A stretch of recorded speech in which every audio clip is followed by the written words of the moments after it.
Hello, everyone. Thanks for tuning in to Canadians with Disabilities and their Allies. My name is Brent. I'm the host. And today on the show, I have Joseph Vander Meer joining me. And we're going to be talking about a new proposed program that's going to benefit Canadians with disabilities across Canada. Welcome, Joseph. I'm looking forward to our discussion today regarding your proposed program that you want to talk about. Oh, your mic is muted now. Oh, yes, yes. Hello. There you go. That's all. Yes. Hello, Brent. Hello, Neil. How are you? Good. Very good. How are you doing, Joseph? Thanks for Oh, coming. 2 feet, 2 arms, and a heartbeat, you know? Yeah. It's great to have you joining us today on the show. And On Good Friday, no less. Yeah. Good Friday. Yes, it is a very important day. It is a day of remembrance Yes. and of faith. Mm-hmm. Yes. But do we have enough faith in our own government? That is the big question of the day. And since it's a Good Friday, it's a good day to it's a good day to talk about your proposed new program that you would love the federal government to enact. Yeah, so I'm sure that you're wondering, why did I pick today to ask for this interview, this broadcast? And that's I'm gonna leave it up to you, Joseph, to tell everyone what the program is called, because I would love to say what it is, but I'm gonna leave that up to you. So today is actually the 2-year anniversary since the last report on guaranteed basic income in Canada, according to the federal government. The last parliamentary budget officer report came out 2 years ago, in which they had specified that basic income would help to potentially lower poverty by 50% in a year.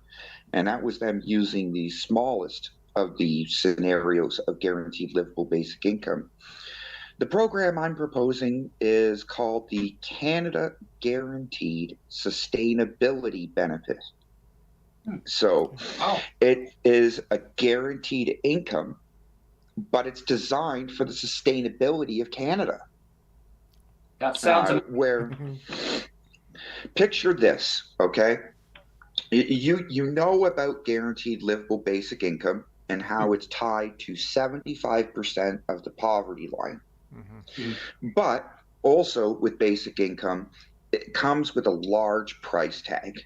We are talking billions of dollars. The last estimate 2 years ago was $87 billion for the smallest scenario for a year. And the largest scenario was $192 billion. Now, that was a range of 8 million people to 19.8 million people, 19.9 million. Wow. So, and that's not people, that's households. So we are talking about close to about 24 million Canadians would be affected by the program. Why do they have such a wide range? Because the clawback, it depends on how much can the government expect to lower the benefit for every dollar that you earn. Now, people don't let their government have a 50% tax rate, right?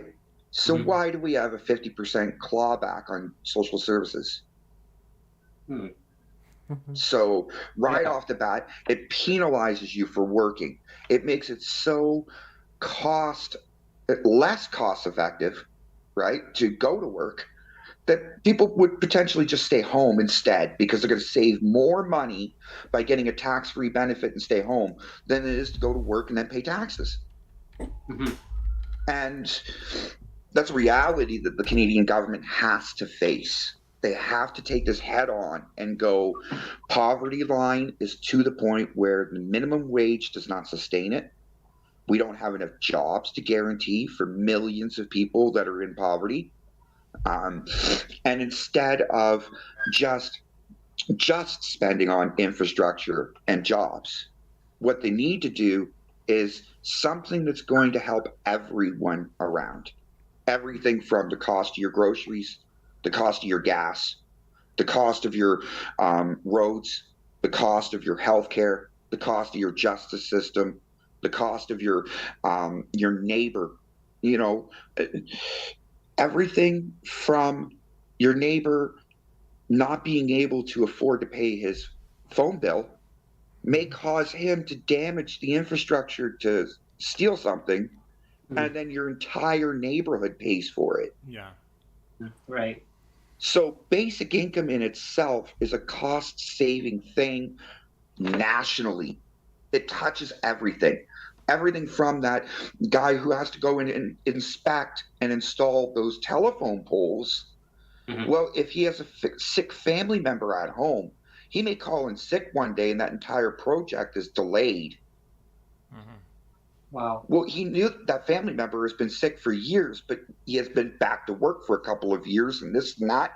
And instead of just spreading his work out more better with a guaranteed benefit that he knew he would get every year or be able to plan through it. Now that job has lost productivity. Yeah, I know, like for me personally, like I think, and for a lot of people with disabilities, Tim Hortons not sponsored. For a lot of people with disabilities, I think a lot of people with disabilities would do a lot more kind of gig work if we knew that we had a basic income to fall back on. Like I love photography, like I love especially portrait photography, and I don't get paid enough for it, but I would love to invest in that and like kind of start a more of a small business if I could. Well, if I knew I had a basic income. More than that. Yeah. CGSB is going to help you a little more than that. Okay. So the Canada Guaranteed Sustainability Benefit that I'm proposing is basically Guaranteed Livable Basic Income as the first step of the program. Okay. The second step of the program is emergency support.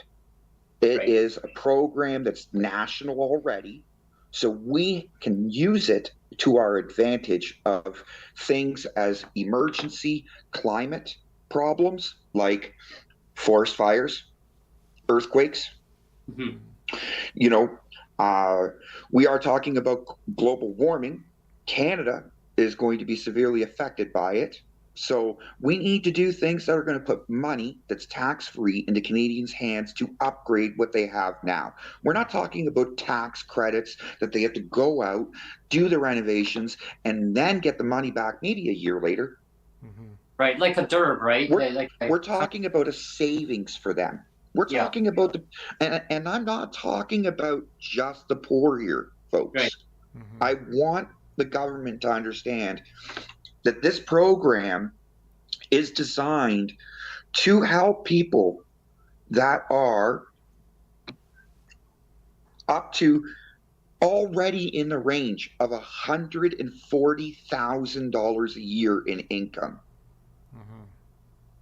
Now, here's where it gets tricky, okay?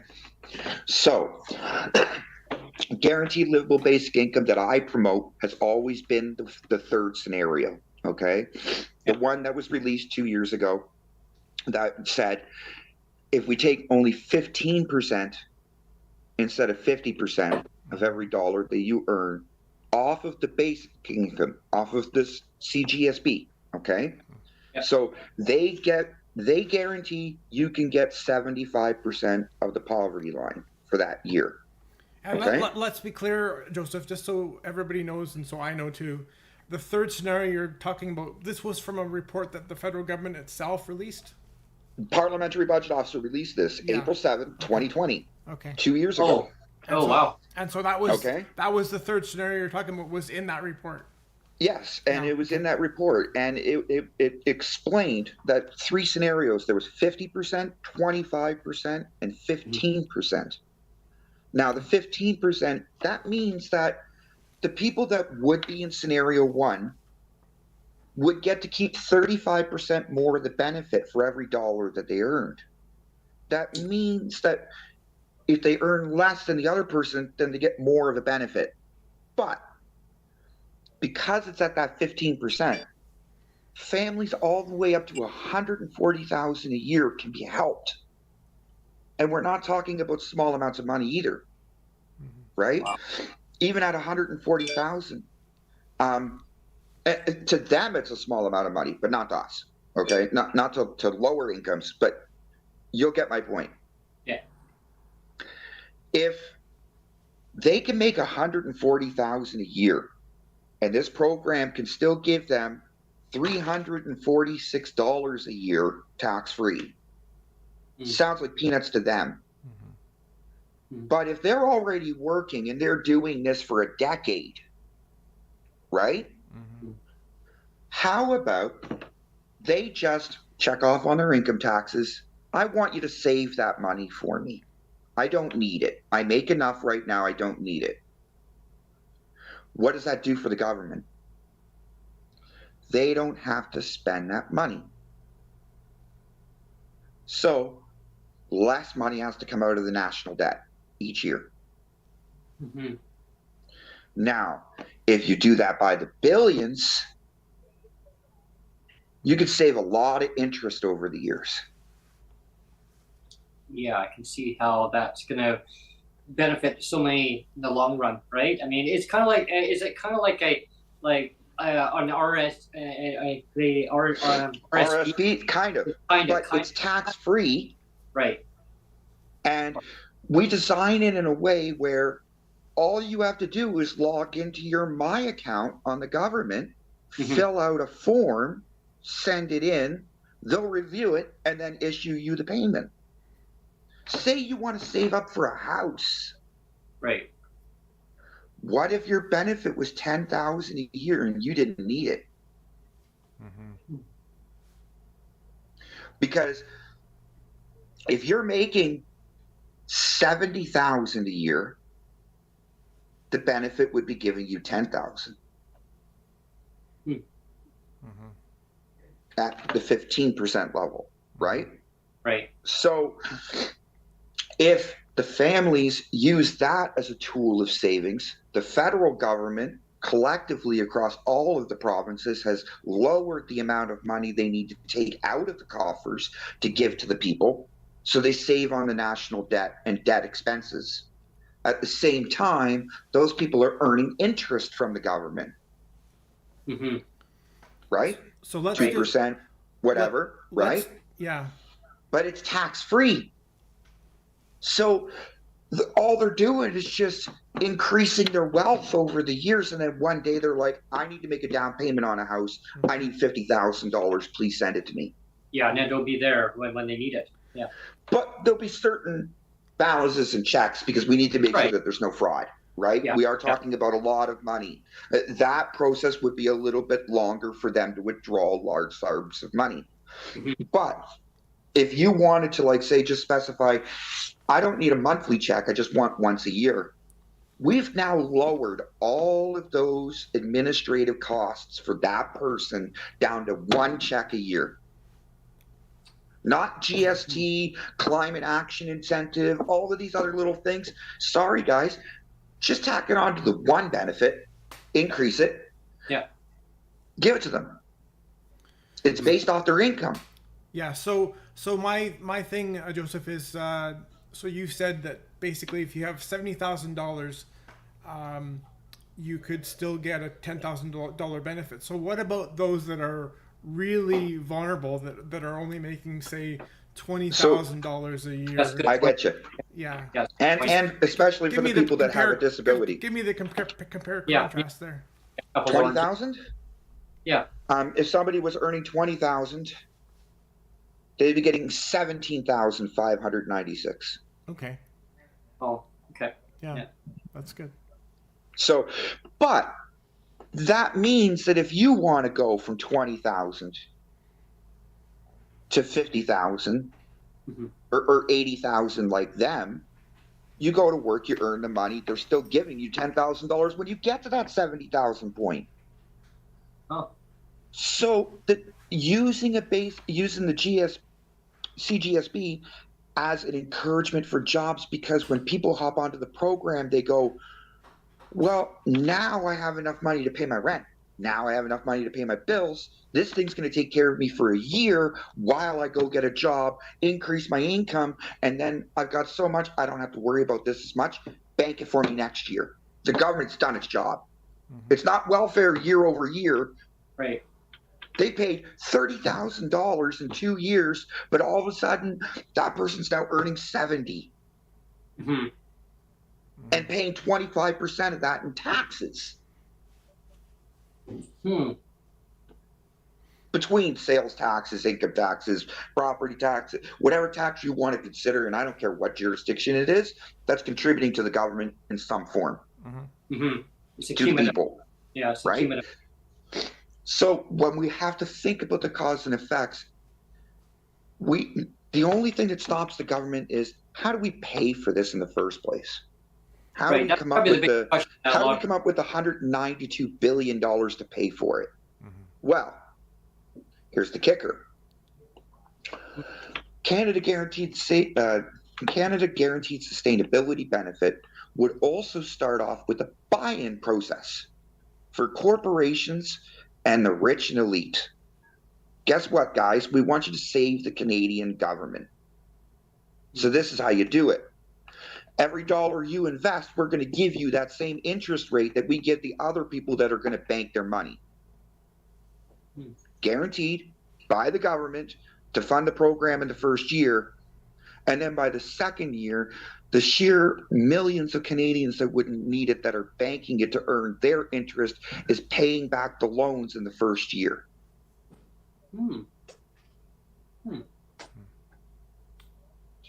Or progressively. You know, math crunchers, accountants, they're going to make that profitable. But there's the idea. If we can sell Canada savings bonds, why can't we sell a basic income savings bond? Right.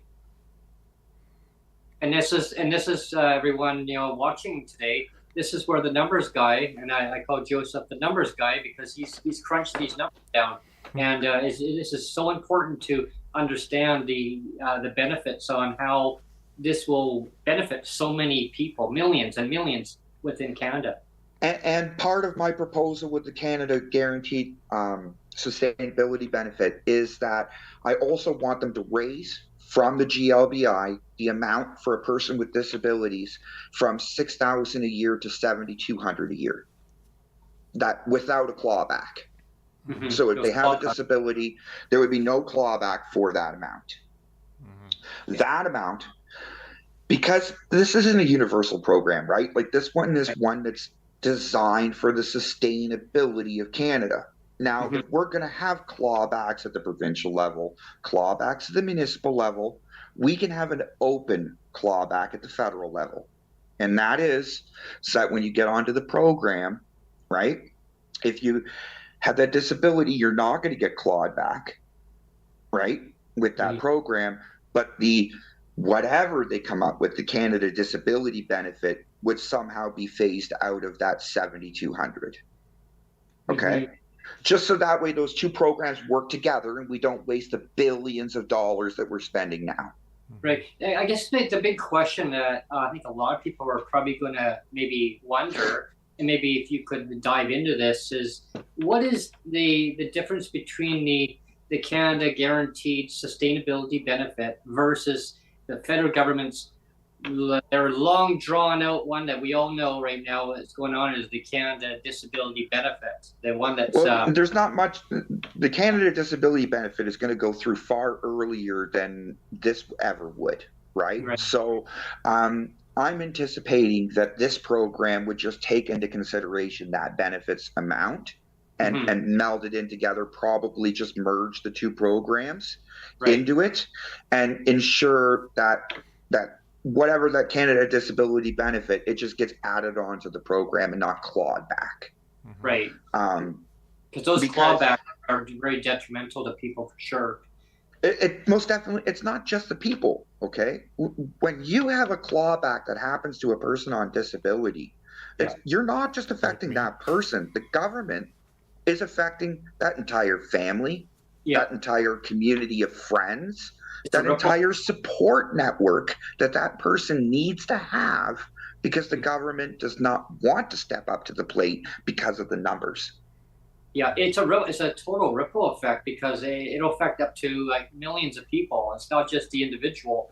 it affects the whole communities across the country. And I don't anticipate the candidate's disability benefit is going to be as big as everybody assumes. Okay, we haven't seen the regulations yet, but Carla Qualtrough and the federal government has been pretty clear in their wording.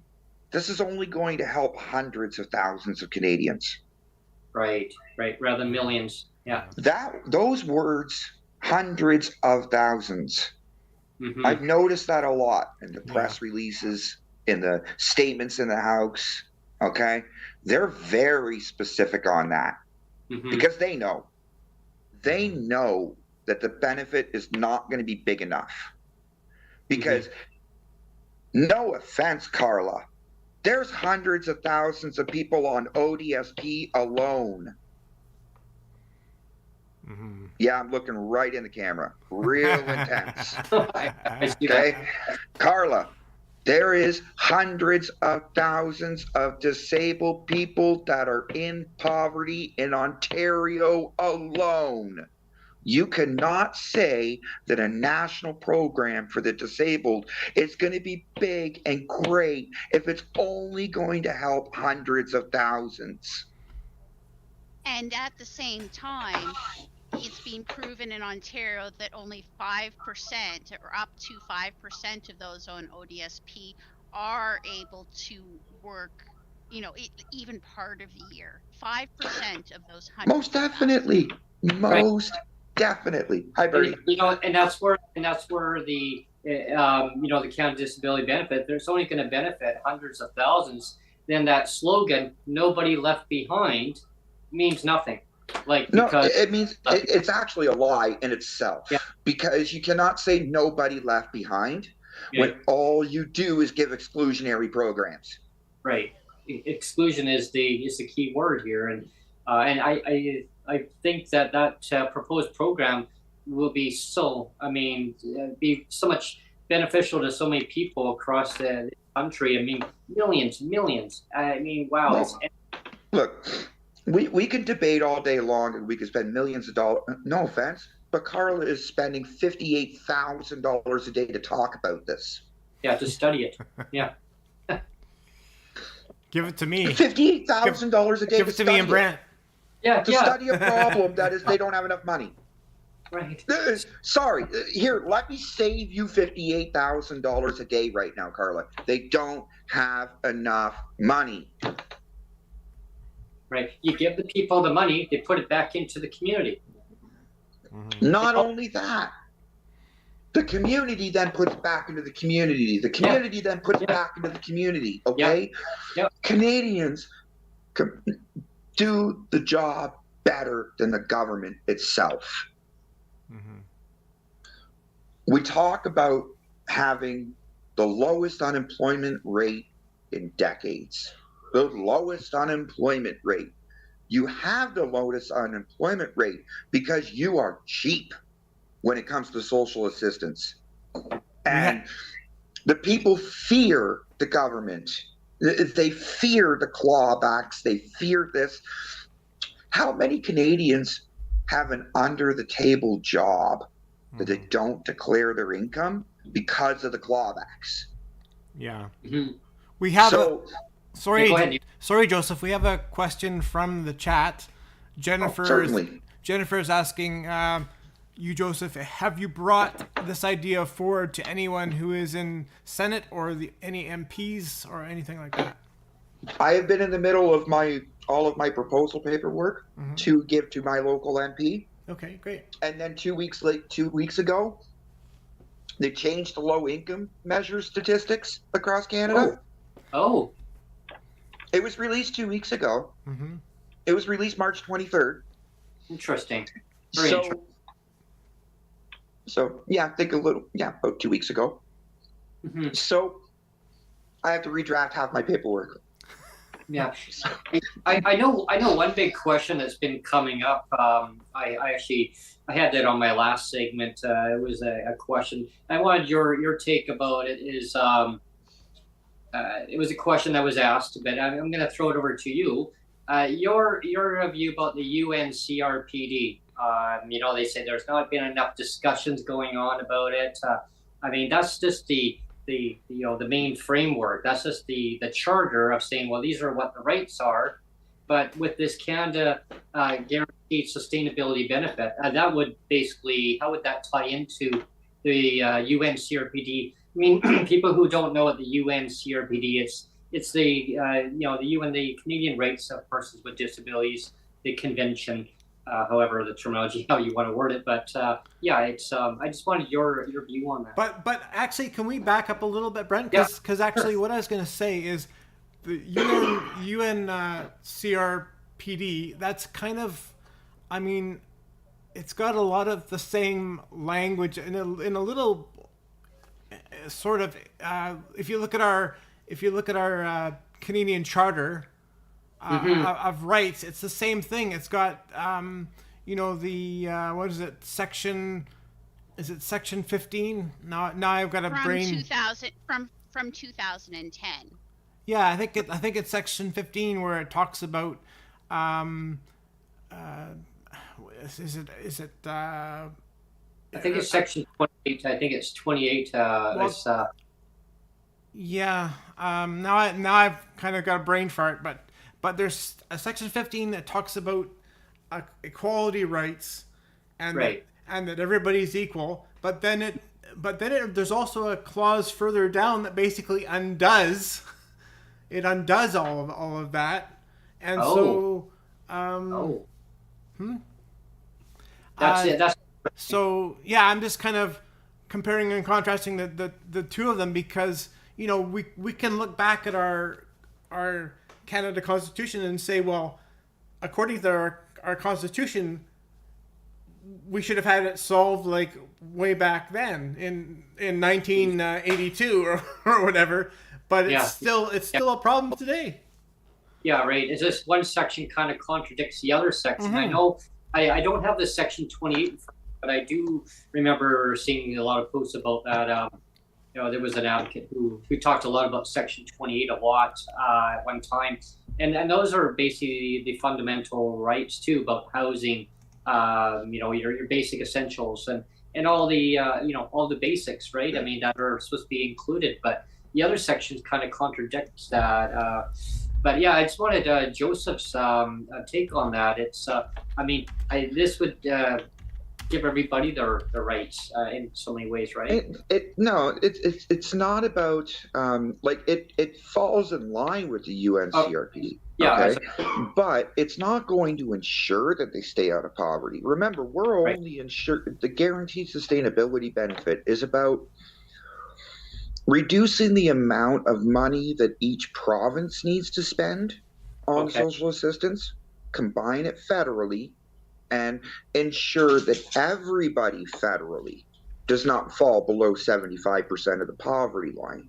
It does not mean that it's going to ensure that everybody gets above it. That's going to be up to the provinces to continue their programs and support it. Or maybe the Canada Disability Benefit is actually as big as they hope, and it will just combine in and be able to ensure that they stay above the poverty line. But the program isn't about ensuring their access to accessibility devices. It's not about ensuring that, that there's Braille on all the documents, that there is, screen readers or accessibility alt images. No. This program doesn't ensure everything like that. UNCRPD is about giving the instructions to Canada about what they're supposed to follow, but it's up to each individual program and each individual thing to ensure that they do it. But the Canada Guaranteed Sustainability Benefit financially will help people with disabilities be able to obtain their goals. It would say to a bank, this person is always going to get 75% of the poverty line. The poverty line never goes down because people don't take a pay cut. Right. The whole nation's not taking a pay cut because that's the only way the poverty line's going down. Remember, the poverty line is based on the median income of Canada, right? or the low income measure, I mean, not the Canada's official poverty line. That one deals with the cost of goods and services. Okay. Right? Yeah, Canada's official poverty line is the market basket measure, and it's been that way since 2019. Right? But the low income measure was before that. And the low income measure is they gather up all the amount of money that people make in Canada, and they split it in the middle, and then they go, okay, that's for a family of 4, and then they do their calculation for a family of 1 and 2 below that. Yeah, I'm glad that you mentioned that there's a big difference between the big difference between the low income measure and the market basket measure. They're completely different measures. Yeah. Right? Yeah. The low income measure is how many people are lower than the median income of Canada. Yeah. I don't want to derail anything, but I just wanted to go back. I did find the section 15 of the Canadian Charter, and it says section 15(1). It says every individual is equal before and under the law and has the right to equal protection and equal benefit of the law without discrimination, and in particular without discrimination based on race, national or ethnic origin, color, religion, sex, age, or mental or physical disability. And then it says section 2 is section 1 does not preclude any law, program, or activity that has as its object the amelioration of conditions of disadvantaged individuals or groups, including those that are disadvantaged because of race, national or ethnic origin, color, religion, sex, age, mental or physical disability. And of course, amelioration means to boost up. So it's saying basically it means that if they already had something in place to make sure that you are compensated for your loss, that can stay. But if they don't, they can't violate your rights. Now, notice how in the first part of the Charter, it does not say that you have a financial right to life. There's nothing in there about finances. So how do they guarantee that you have a right to live if they can't guarantee you enough money to live? Right. It's saying it's like saying we're giving you, or you have the right to all this stuff, but how are you going to have that right if you don't have the resources to? It's like putting a danger sign in front of a cliff and the person speaks French. Yeah. Or here's my famous line that I always put on. So Joseph, so you asked me to make spaghetti, so I got the pot here, right? Yeah, that's it, the same thing. But there's no ingredients, meaning the financial ingredients to go into it. Yeah, I got the pot here. No, I mean that's all you asked me to bring. Yeah, my spaghetti episode. Versus actually enshrining adequacy. Yeah, the right to adequacy. I mean, look how much it would benefit on, the relief on provinces for their healthcare system. I mean, wow, that would be huge. Well, and crime too, because people wouldn't be as desperate. Yeah. You know, if people are desperate, they do more bad things, right? What's related to crime that's an expense that's massive in this country? Right. Drugs. No, there was an episode just recently. Crime causes damage.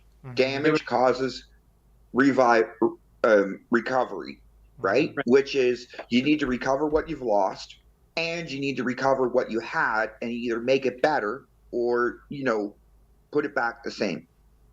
So if somebody comes and robs a store and they smash the front counter, that business is now going to have to pay for that front counter. So what do? They put an insurance claim in, right? The insurance company pays for it. So now that whole collective is paid for that out of that insurance company, and everybody just put in their money, right? Their deductibles, yeah. And they pay their fees, and collectively the insurance company pays that store to fix that counter. Well, the Canada Guaranteed Sustainability benefit is the people that have too much money buy into the bonds of the program to pay for the program that's going to put money into the person's pocket to not rob the elite. Yeah. Yeah. Because eventually the insurance companies won't pay. They won't pay if that store keeps getting robbed. They keep getting the window gets smashed, or they rob it. No, the insurance company will first change the terms of the policy. They'll yeah. go, you have to put better locks on your door. You need to put cameras in. You need to maybe put a cage up around your counter if it's really that bad, right? The insurance company is going to make them take preventables first before closing them down or uninsuring them. Interesting. The guaranteed sustainability benefit. I'm sorry, I'm eating almonds. I haven't ate yet today. I'm sorry. That's allowed. That's allowed. It's okay. It's all good. I apologize. That's okay. That's why I have my Cactus Club. Here by my beverage right here. Tim Hortons not a sponsor. But they should be. They should be. They should be. Yes. Yes. Shout out to Tim Hortons. Please Yeah, sponsor us. I grew up 600 meters from the original store. Oh, wow. Great. Yeah. As a child growing up, I used to walk in there and get my chocolate milk and my bagel every single morning. Nice. There you go, Tim Hortons. It's it's all fresh, right? Yeah. Oh no, I barely go in there now. Honestly, I cannot see the look on the people's faces that are earning $15.50 an hour, and people are screaming at them all day long. No offense. I don't care if my Tim Hortons is automated. If those people are actually being better off. Yeah. Right? Yeah. We want to immigrate and bring people into the country, and that is the best thing to do for our demographic as a whole. But we need to take care of the demographic that's here now. And that means ensuring that there's a program that's not only protected for the people that are here now, but for the new people that are coming in. Who wants to come to Canada if they're going to face a minimum wage of $15 an hour and it's $2,500 a month for a one-bedroom apartment? Yeah, and I guess that's the question a lot of people have, is that if you raise the minimum wage, then of course it's going to be goes up, passed on to everybody else, and everything's going to go up. So the inflation's going to go up in the stores, like food prices.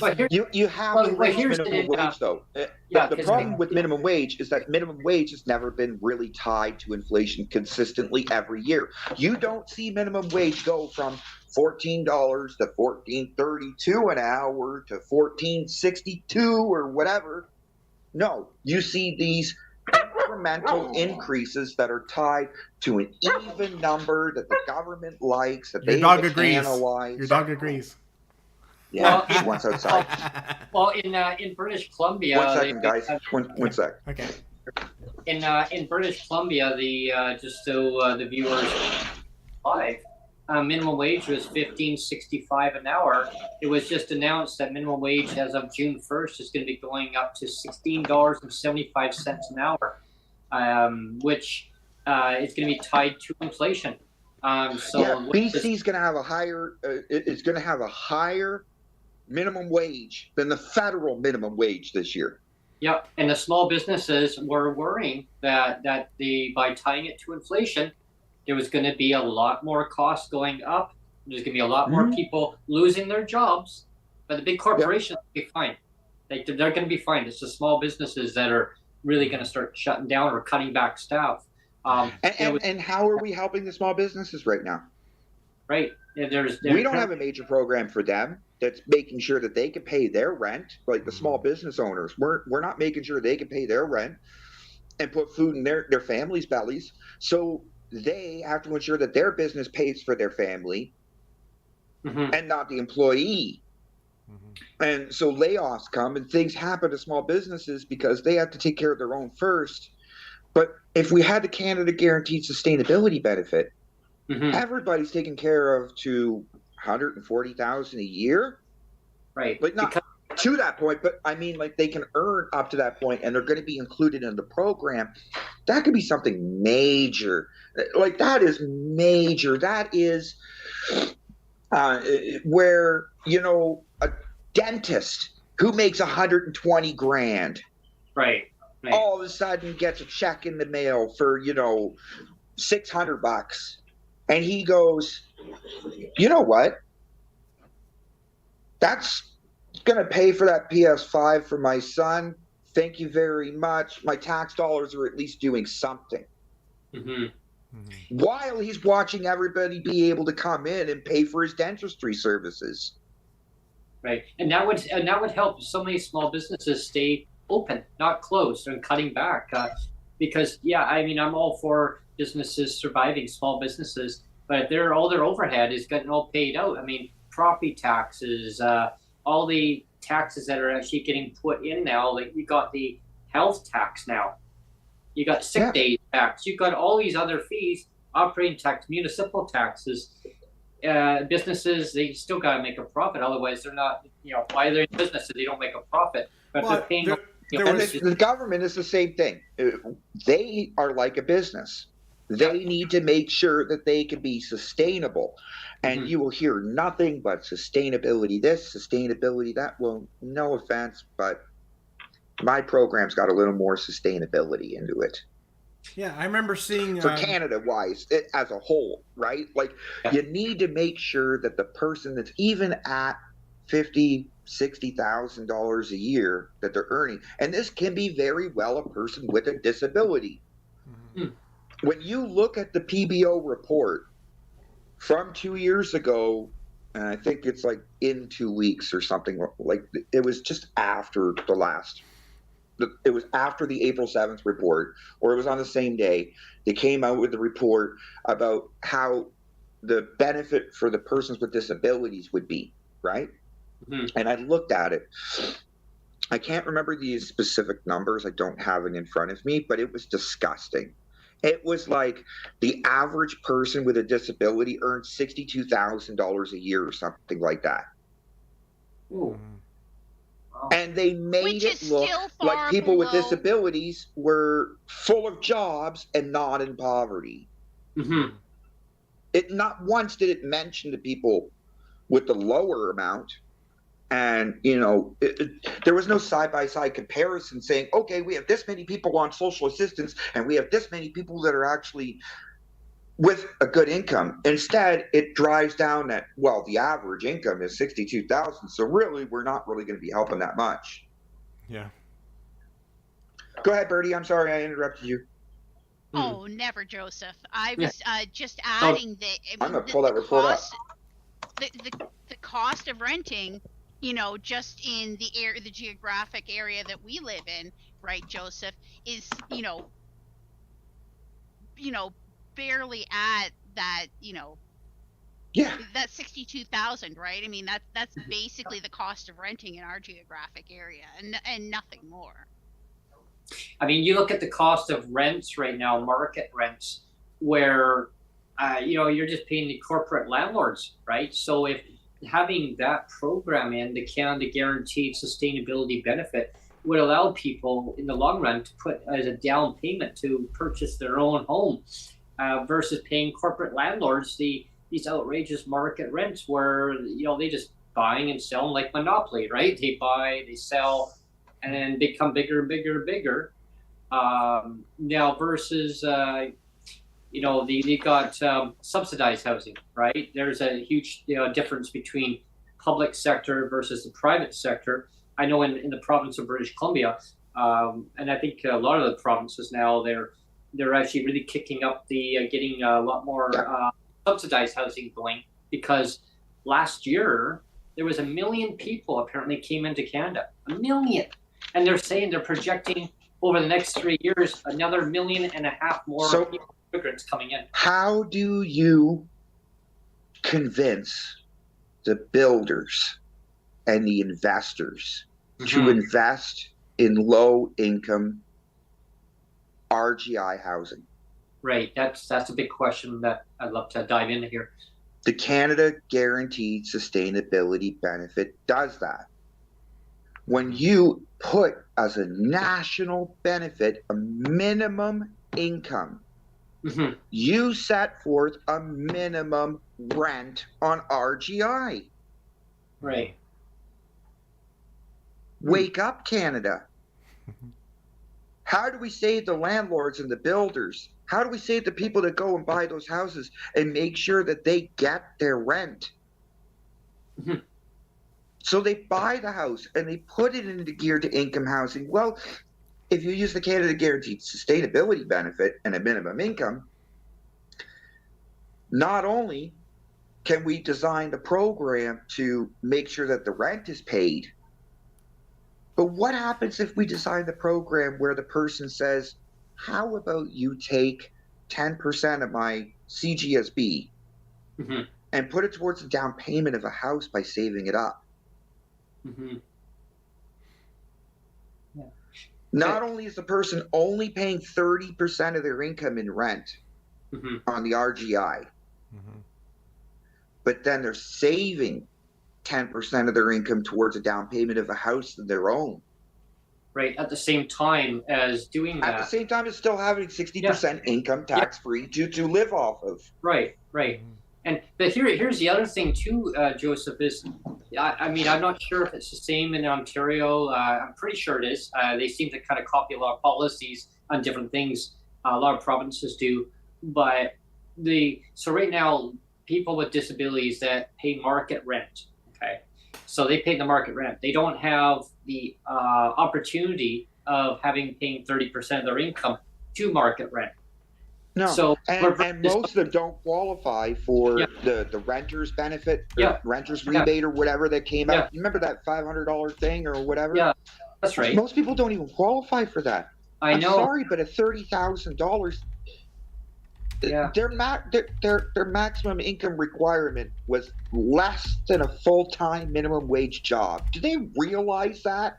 Yeah, a lot of people fell right through the cracks on that, and it was so sad, right? Because Like I desperately look at them on, and this is the first time I've actually been on camera about this stuff.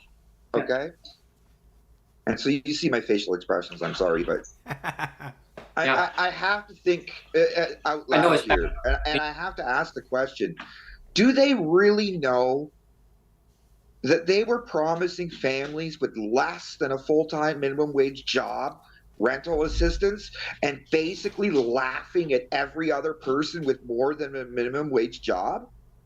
Mm-hmm. Like, everybody else in Canada felt insulted. Mm-hmm. During COVID, I took like a 50% decrease in income, right? Yeah. I had to claim CERP once, and then they wanted me to pay it back. Why? Because my EI claim expired and I couldn't apply for the other benefit because they had locked it out because of the fraud in the beginning with the CERB, and so you couldn't communicate between the two systems. You had to use one or the other. So I had to wait for the EI claim to finally expire and come off the system to go and finally apply, for them to tell me to reapply for EI, and then I had to owe the money back. And it was this never-ending cycle, and I'm like, this doesn't make sense. And for the millions of Canadians that never touched social assistance and had to use money off the government for the first time in their lives, they're like, my taxes pay for this? Yeah. Well, here's the other thing is I wanted your view on it is like here we have there's a rental assistance program which is designed under the provincial government. They have an umbrella, right? They call it BC House, but it's an umbrella. So they got a program for rental assistance program for the viewers that are watching right now. And that rental assistance program is called RAP. I may rap. You know, I grew up with listening to that stuff, but this is not music, but music to the ears now. So RAP is for like single mothers, single fathers who qualify for that program, right? So they pay 30% of their income to rent. And then they've got the Safers, which is for seniors. It's a supplement that they qualify for paying 30% of their income. They can still live in their own home. They can live in the market housing, wherever they want to live.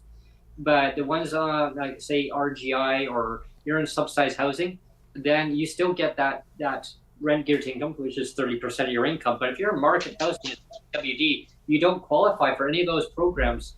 And I brought this up to a town hall meeting just recently. They were kind of they kind of leaned away from They really don't want to talk about it because No. they know that it was designed that way for a reason. Yeah. Right? Most provincial programs and federal programs and all of this use around that $30,000-$35,000 range, right? For a reason. Because it used to be the standard would be one income could take care of a household if it was at full-time wage. Right. So they take the minimum wage, they put it at full-time hours, and then they say, well, this really should be the cutoff. Well, that doesn't help anybody that's outside of that. That's like way back in the 1960s or something like that. One income, that's it. That's all you need. Yeah, and the people who are above that mark, the ones that have already gone through their entire personal income tax exemption, have already had an increase in their provincial taxes or federal taxes, who are contributing members of society that they wish that, they didn't have to use as much taxes. It's not that they don't care. People care. What people want to make sure is that that program is going to be able to be there later. Right? And so they come up with these figures, but they don't. Even now, they have to redesign the whole EI program because of work from home, from the gig work economy, and they're so far behind because the government is like, we have to be diverse. We have to be diverse. We have to create this program, this program, this program. Everything is targeted. Everything has its own budget. Everything has its own oversight. Everything has all of this. But in the end, nobody foresaw COVID.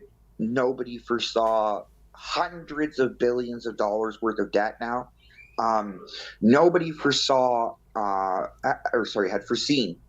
I'm not even pronouncing English right today. Nobody had foreseen all of these consequences at the same time as poverty is going through the roof. The cost of living is so high that, it's driven the poverty line up so high that now the math at welfare doesn't make sense anymore. Now you can get cut off of welfare when you're only doing 20 hours a week at minimum wage. Jeez. I'm sorry, but at that point, you really are putting that family at risk. Yeah. There's so many. It's a risk standard now. It's okay. If you cut them off too early, you are now putting them at the risk of coming right back on that same system, and they're going to be there for a lot longer the second time because they're going to have no faith in the system the first time. There's so many of these patchwork systems, like like this, all these supplement programs, EI, CPP. I mean, like everything. Like and you put it all together. The government doesn't want to shrink. They only want to expand. They say, you know what? We don't want to interfere with the program that's there now. So how about we add on to it, or go do this separately, or go do that separately? Well, unfortunately, like Pierre Poilievre and the PBO had pointed out, we increased our public service sector by 32%. But did you hear? Did you hear Peter Julian on his segment when we had him on yesterday? And this blew me away. He said that the federal government takes the T5007 forms and throws them out. Throws them out. Doesn't even use them. Throws them out. I know. And just puts other. Just puts other. And it's just like, and he's like, "Are you kidding me?" And I never knew that. And so, you wonder why the government says, "Well, we can't track who." We can't figure out who's actually getting disability assistance. Well, you know why they do it under the other, right? Because somebody once took the government to court and said, "You're violating my rights by judging me on my income." Oh my gosh. Well, I'm wondering if it's because they have all. Right? So that's a privacy concern. That's the reason why that's designed that way. It's privacy. We don't want the government to discriminate based on income, so we're just not going to break it down for you. We're going to disseminate it by just making sure that it's categorized as one thing in fear of being persecuted later. Meanwhile, they have ruined that amount of statistics forever. Well, Right, and hurting people in the process. Yes. what I was wondering, because I'm a geek, because I'm a techie geek. What I was wondering is, as soon as he said that, I was wondering, well, maybe it's because the government doesn't want to afford to update the programs to put an extra field in that says T5007. They don't. They have maybe some program from like the provincial government 1980s. definitely doesn't break it down in their budget and tell you how much they clawed back off of everybody every year. And those programs are so easy to put a new tab in there. I mean, just load us 1, 2, 3. Could you imagine if the Ontario government had to break down Ontario Works and actually tell everybody how much money that the people on Ontario Works make? And then how much they claw back? The reason why we don't see the clawbacks, because they're not allowed to tell us how much money people make on Ontario Works, because that would be identifying out personal information on people, right? So all of a sudden now you're at a catch-22 about privacy concerns that are severely hurting the data, and they know it. It's just legally they can't do anything about it unless they're going to change laws. And when you go to change laws, you're going to violate somebody else's rights. And we do hear them talk about not wanting to invalidate essentially other people's work in the past, because these politicians talk about how great it is if their co-workers did this work. They did this work to bring, whatever bill into the House. Federal government's like, oh yeah, we changed Canada Child Benefit. How many? We've brought millions of kids out of poverty with the Canada Child Benefit. The Canada Child Benefit actually doesn't cut parents off till about 60-something thousand, right? So why is welfare cut you off at 30 or 20? Good question. In Ontario, I think it's actually like 16,000, and they cut you off. So, like, why is it that every program has a different, wage requirement, or different clawback this or different? Guys, if we want Canada to succeed sustainability, we need to be united in our effort to eliminate poverty. And that means everything from the federal level, the provincial level, saying, you know what, we don't want that cost anymore of that major program. We're still going to do our accessibility. We're still going to do our accessible devices, our healthcare, the provinces have their mandates, right? But they don't need to pay you the basic needs and shelter amounts. But what says that they have to pay you those two benefits and not provide you everything else that they do? The only reason why they hold on to that is because that income or those benefits is what gives them the right to exclude you from the program later based on your income. So Canada Guaranteed Sustainability Benefit literally removes the financial discrimination against you based on your income. It reduces it eliminates the stigma, right? Not only that, but it unlocks. What happens if a person with a disability makes an extra $1,000 a year more than a person that could make on disability? So they're cut off from the program. Well, if you take away those two benefits and that requirement, that person now qualifies for disability for all the health benefits. So to bring up the point, Joseph, that was made in chat quickly, is that Canada needs to be paying what it promised to be paying, such as the treaties, before immigration gets ramped up even more. Right, because there are so many financial responsibilities of the provinces, right, which is just what you were saying, but they haven't been paying their treaty amounts either. And we could tie that right into the national basic income, right? Because the national or the Canada Guaranteed Sustainability Benefit, you can tie that right in as a national program. you can tie a lot of other programs into it, right? Emergency supports, special diet allowances, or whatever you need to put into that program that's extra could be just added onto it and administered through the CRA. We are spending billions of dollars on our CRA to be digital, to hand out these kind of benefits. Utilize it. Why does the provincial governments need to keep spending millions and billions to redo their computer systems for all of these benefits if the federal government's already doing it? Yeah, I know. It doesn't make it. Let's save. Let's condense. Let's shrink our government to the point that we save our privacy, save our government by making sure that we're not spreading our wings so far that we can't fly. Because at some point, those wings just drag you down by gravity.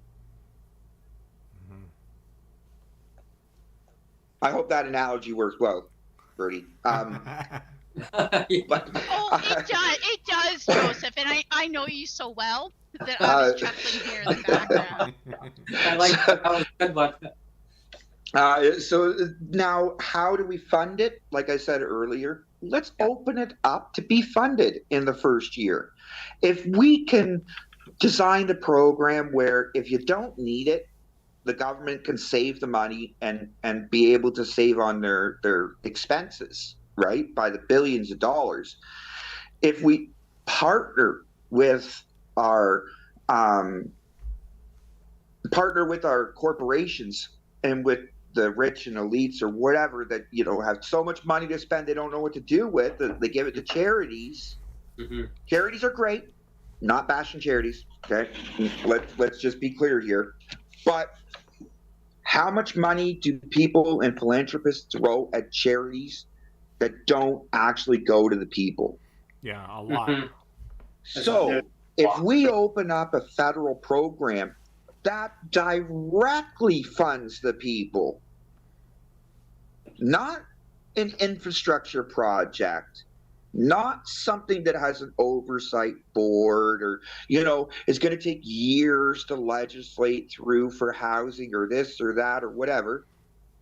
If we give them a program that they can invest to help the people and still make money off of it from the government, so that way the government doesn't have to borrow the money from somewhere else, we can ensure that we can take care of our people at the same time as we know where the money came from.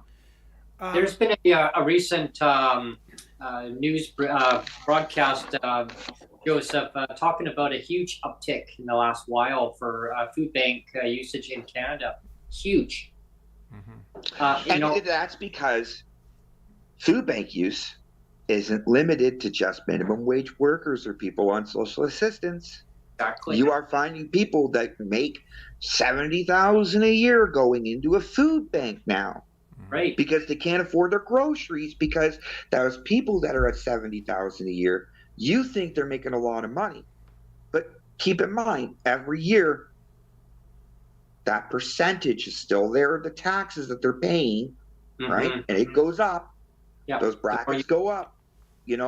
They pay more and more and more each year, just like you do. Yeah. But when we don't give them any programs to help, they fall farther behind. And now it's gotten to a point after CERB and, the government offsetting, where they're clawing back baby bonuses and GST checks and all this from the people who took CERB without being qualified or were misled. And yes, some people were misled. In Ontario, a provincial ODSP worker would be required, when they speak to their person on the phone, their client on the phone, to say, have you applied for CERB? You're legally required to apply for it. Even if you don't qualify, you have to apply for it. Yeah, I remember that line. Just apply for it. Because the federal government was not actually checking anything, they were just approving everyone that they could. That person would fall to be a victim and is now paying for it. I'm glad that you're mentioning that, because just the other day there was a segment on our local radio station that were talking about CERP, and new stats came out saying 65%, Joseph, that didn't qualify. They were mailing out checks to dead people. I mean, that movie is a Sixth Sense, right? And you know what was not in budget 2023? How much money did they get back from the offsetting? No, they got lots back. They've been garnishing people for years now. Oh, wow. But they don't tell us how much money they got back. Yeah. They don't tell us. CERB cost $80 billion. That was the last estimate we got. They'd be I hear Pierre Poilievre going, we did our job. CERB is now down to $74 billion. Oh, boy. We don't hear him saying that, do we? No. Because they don't even tell him. He doesn't ask the question. What I'm wondering... He's too busy complaining about a grocery benefit or complaining about this or that. He doesn't stand in the government and go, I am the opposition leader and I want to know how much money has the Canada Emergency Response Benefit recovered from Canadians? That's a very good question. I know. I'd like to know. Yeah, I would like to know. I would sure like to know, out of that $80 billion that you were harassing people, sending notices, garnishing, taking income tax refunds, GST checks, climate incentive action payments, you know, you got your CCB being affected, you got all these benefits being affected, but the federal government isn't standing up and saying, we recovered this amount of billions. Because I want to see that. I want to see, you know why? Because CERB cost just as much as a basic income, and it helped just as many people, but it was taxable and you're clawing it back. I want to know, how much did you recover, because it's our tax dollars. And how much are we being misled by the billions that is not known to us that we pay back? I wanted to get back to... Sorry for my rant. Yeah, it's fine. I wanted to get back to your basic income program and how you're going to fund it. When you say that people can kind of buy into it, right?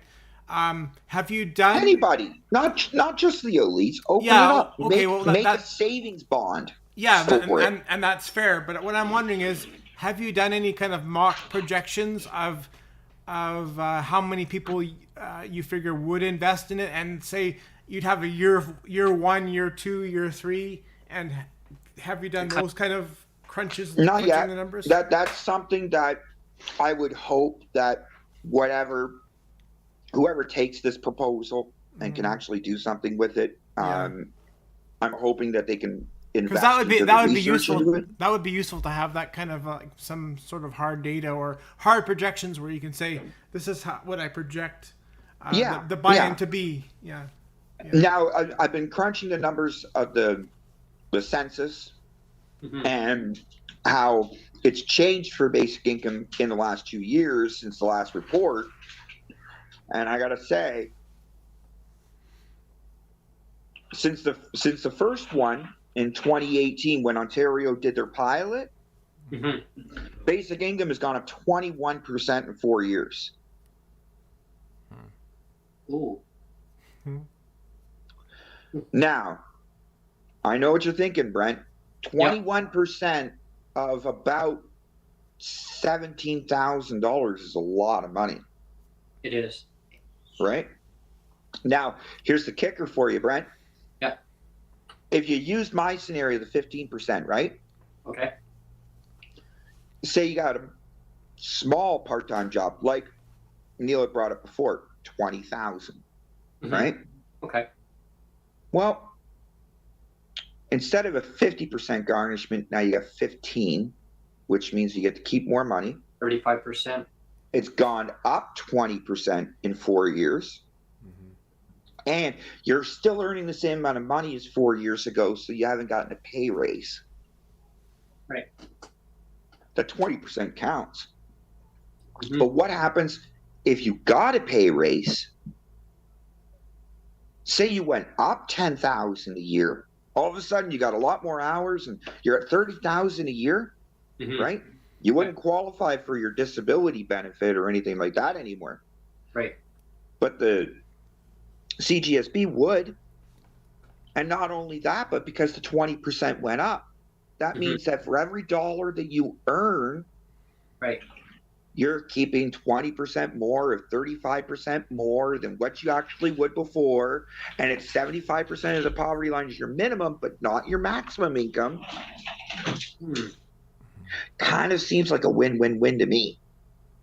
Sounds like it would be definitely be a good one for a lot of people.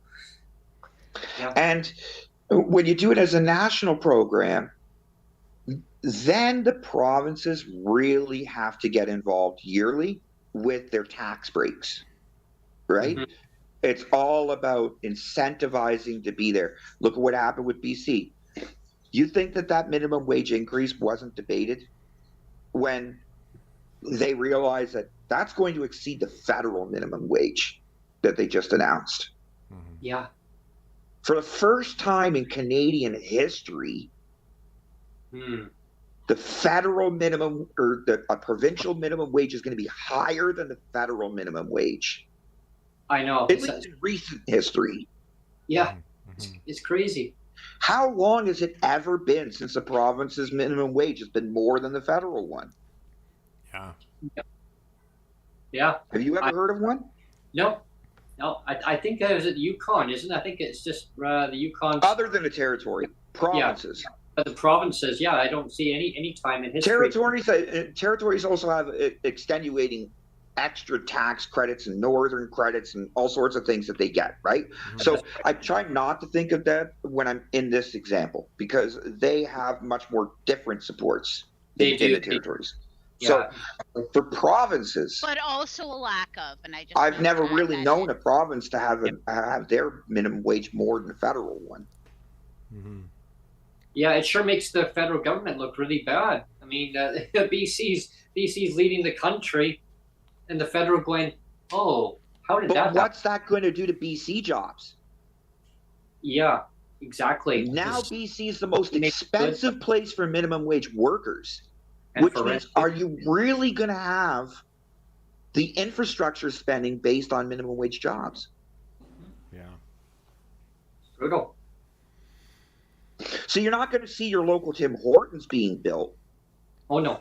You're going to see more. You're going to find an office building being built to sustain the people that are making 50, 60, 70,000 a year. I actually overheard. I was in a Tim Hortons just recently. You had to roll up the rim, so I had a freebie. Roll up the rim, win a free coffee. So I heard a couple of people in the background. One of them's going to be losing hours because minimum wage is going to be going up, and that was before they made the announcement that minimum wage is going up, and I guess the employer already knew. But the cost of your coffee and everything at Tim Hortons will go up. Yep. Wow, that's I guess that's why we got a big tin of coffee here, so I'll be brewing more coffee at home. Yeah. We've been on for about an hour and 15. I didn't know if you wanted to transition over to the budget. Have any commentary about the budget at all? Right. Yeah. What's your take on that, Joseph? On the federal budget. What I want to know. My big push was the federal budget. As soon as it was released, you've seen it. Where's the funding for the Canada Disability Benefit? Now, we've already debunked this. We've already debunked it. That the General Services Fund will pay for it, right? The General Consolidated Fund, I believe it is.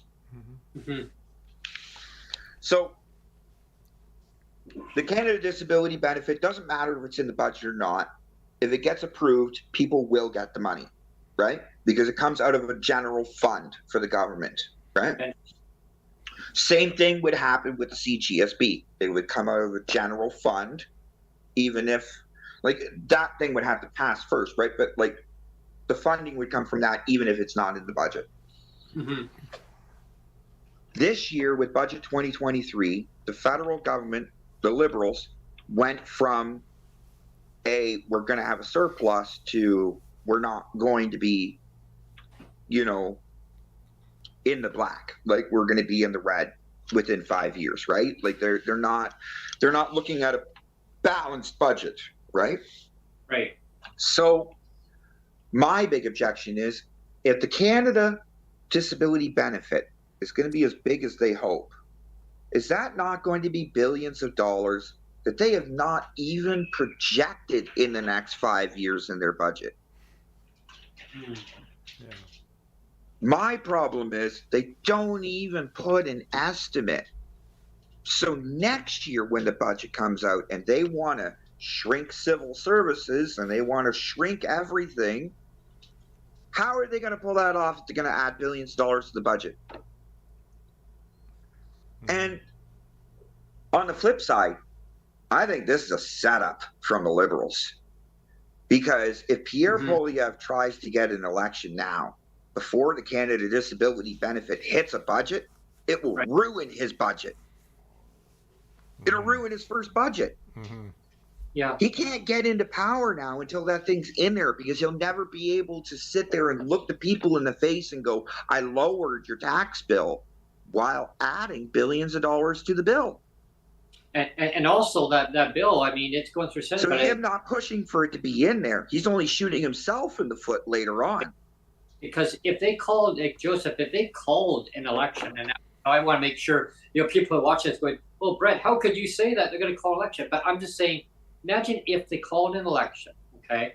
Bill What would happen to that bill? die. What would happen to that bill that's going through Senate right now? As of right now, it would die. Yeah, that's what I figured. Yeah, it would. It would happen the same thing as Bill C-35 did when Justin Trudeau called the election on that one. Okay? Right. Bill would cease to exist at that point.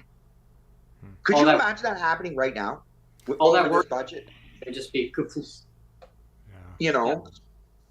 Now, I'm pretty sure budget 2023 already passed. Pretty sure they already voted on that, right? Anybody know? I think it's gone. I think it's gone through. I think they've concluded with that. I'm pretty sure. I mean, I could be. I know there was. They already had the vote of no confidence and they lost, right? With the budget vote. As far as I know, yeah. I'm pretty sure. I didn't really check, but I'm pretty sure that they already had that vote. Yeah, and, you know, the NDP with their coalition said, "Yeah, we approve the budget. The budget goes through." Right? Yes. So now that is part of our history, and part of our history is that our leader of the opposition did not stand up for people with disabilities. He did not stand up, question the people, and go before our federal government and say, I want to see the numbers on this thing before I go into power. Parliamentary budget officer hasn't done an estimate. Why? Because they haven't done the regulations yet. They don't know what they're going to do. They just don't know what they're going to do dollar-wise yet. The left hand doesn't know what the right hand's doing. The left hand is set up for the right hand to reach out and figure out what it's going to do. Like, yeah. But at the same time, that string is only so long on your sleeves, and it can only go so far. Yeah, otherwise, snap. That's what happens when you throw T5007 forms. Yeah. Well, here's also the funny part about throwing out T5007 forms. Yeah. Federal government doesn't even know what they're going to spend on this thing because they threw those out. Jeez. Found under G. That's what they did. Yeah. Well, now what are they doing? They had to spend $58,000 a day to figure out where those fucking forms went from. If we only had the forms to look up. Yeah. We do. Yeah. We do, though. This is the thing, Joseph, is that technically those forms are still there because my CRA Canada account Revenue goes Agency back. has everybody's T5007 forms going back for decades. I know. You know how much retroactive money that the federal government owes back to people? Ooh. That's a huge thing. But I bet if I were to ask an MP someone that question, they'd be like, whoa, don't go there on that one, man.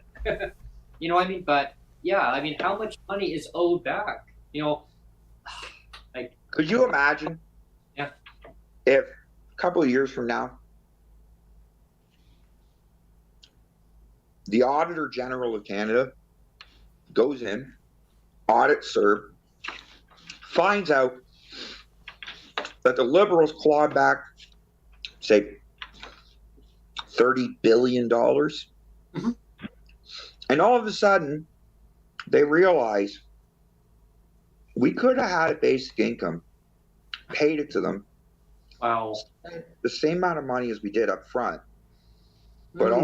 all of that administration waste, politics, spending money on advertising for the politician, his staffers, Yeah. you know, all of that government waste was for nothing. Mm-hmm. Yeah.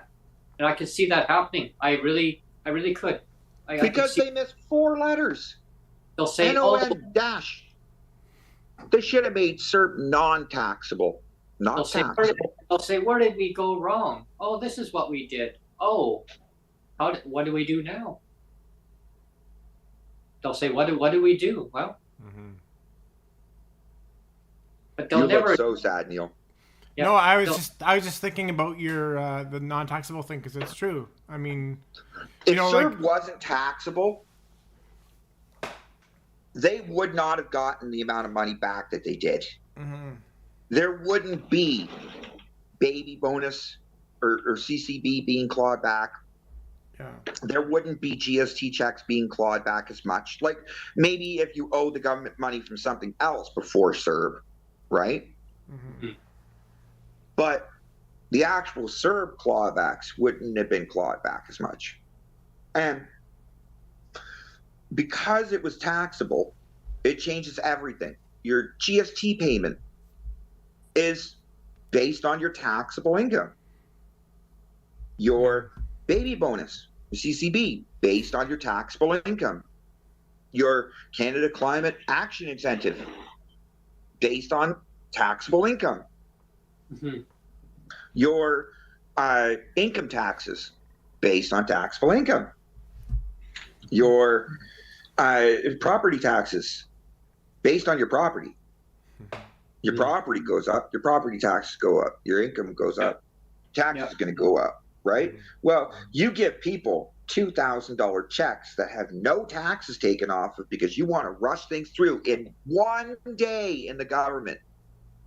When they put the legislation through March, I think it was March 23rd or March 27th. Something like that, yeah. Right? You look it up. That bill that they put through in the parliament for the budget for CERB was unanimous. Mm-hmm. Oh, yeah, and it went through. 0 nays, 327 yays, 0 nays. Right. And then what? They put that thing through unanimously. And you're telling me in one day that they can do that, but they can't come up with a Canada Disability benefit in 1,275? Yeah, I know. The numbers don't add up. That's 1 year after this budget. I'm anticipating the next budget, right? So when I say 1275 in my tweets, folks, I'm talking about 1 year from the last budget, 2023 budget. You know, and then that's where it kind of blends into what I was just going to say next. A lot of these announcements they're making is 2024, the magic year, 2024. Now here's a good one for you, Joseph. So I learned yesterday that I actually had a town hall meeting beforehand, but it was actually made aware to our viewers yesterday from the MP that I had on the show, that anyone who wants to get an RDSP, and the federal government don't divulge this information. This is going to blow your mind. 49 years old, you can't get one after you're 49. Yeah. You can't get one. No, because you know why? Let everybody know that. Do you know why? Because the amount of money that you would put in that last 15 years or 16 years or whatever, right? That small amount of time frame of your lifetime is not generating enough of a return based on their math. Okay, that's the reason. Interesting. Does that make sense in your mind now? Yeah, but the government doesn't want to take your money when you're 50 years old, right? Put you at risk because you have a disability at 50, and then not be able to multiply your money enough for them to give you that amount of money that they're going to guarantee you in the end. Right. But what they say they will do is they can retroactive back 10 years. So if you get it before you're 49, but you're actually over 40, say over 49, okay? So you can't technically, anyone watching this now or watching this later, please keep in mind, okay? So if you can only get up to 49 years old, okay? So if you're over 50, then yes, the federal government is going to retroactive that back up to 10 years maximum, okay? Doesn't mean that you're now going to get that RDSP, because if you're over 49, you're still not going to get that. They're going to say, no, you're still technically over 49. You're not going to get that. You're going to get back other tax measures that you paid into it, but you do not qualify for an RDSP if you are over 49. So I just want to... Not that you don't qualify for it, okay? Not that you can't contribute to it anymore as a new program. No, so I mean like that you can't qualify by contributing in the money. They don't want you to start too late in your life. They want you to start earlier in your life. Because if you start too late in your life, they don't get that kind of compounding interest or that kind of compounding return. You can't make money off you. Everybody in the general fund has to put in together to make that fund pay it out. Right. But take it out early. It's the same thing as the Canada pension plan. Yeah. The Canada pension plan collects peanuts off of Canadians every year, every week, or every 2 weeks, but will guarantee them an income later on in life because everybody contributes, whether they're alive. They may pass away early. Well, then that money that they contributed, they pay out a death benefit, they pay out this small little amount, but they've kept all the rest of that. That pays for the program later on. Right? People leave the country. People, they emigrate. They leave the country and they leave behind their CPP. Right? You can't collect your CPP if you live outside the country. But here's another thing too, Joseph, regarding the RDSP. Is like if you say someone's paid into that RDSP and they you guys are going for a ride with me. I'm sorry. Sure, but if you paid into the RDSP and you take it out early, okay, and you've got like $60,000, $70,000 in there, and you take it out early before the maturity date that they call, you lose all the amount that they have given you, except for the initial amount that you've paid into it. I know, Neil, maybe you can maybe dive into that part on that. Well, I was just going to make a general comment, actually, that, I mean, it kind of blows my mind that a lot of government policy seems to be centered around the fact that human beings are disposable. Like, like we're not disposable. Well, no, but I mean, like for people with disabilities or people that are elderly, it's like, well, you're not contributing as much income tax anymore, so you don't have the same worth. So once you're done working, like in my case, for example, just using my own case, like I worked for 25 years, right? And I mean, I earned my through my wife, I should have earned my survivor's pension, right? That should have been an earned privilege. But like all those things that you supposedly earn, the government turns around and says, well, no, you didn't, or like you can age out of being useful to the government, and they're like, well, you're kind of disposable to me now. Like you're not generating enough income for us, so that we're going to just kind of discredit you. We're going to discredit your survivor's pension. We're going to discredit your because you have a disability or whatever, or because you're too old. Yeah.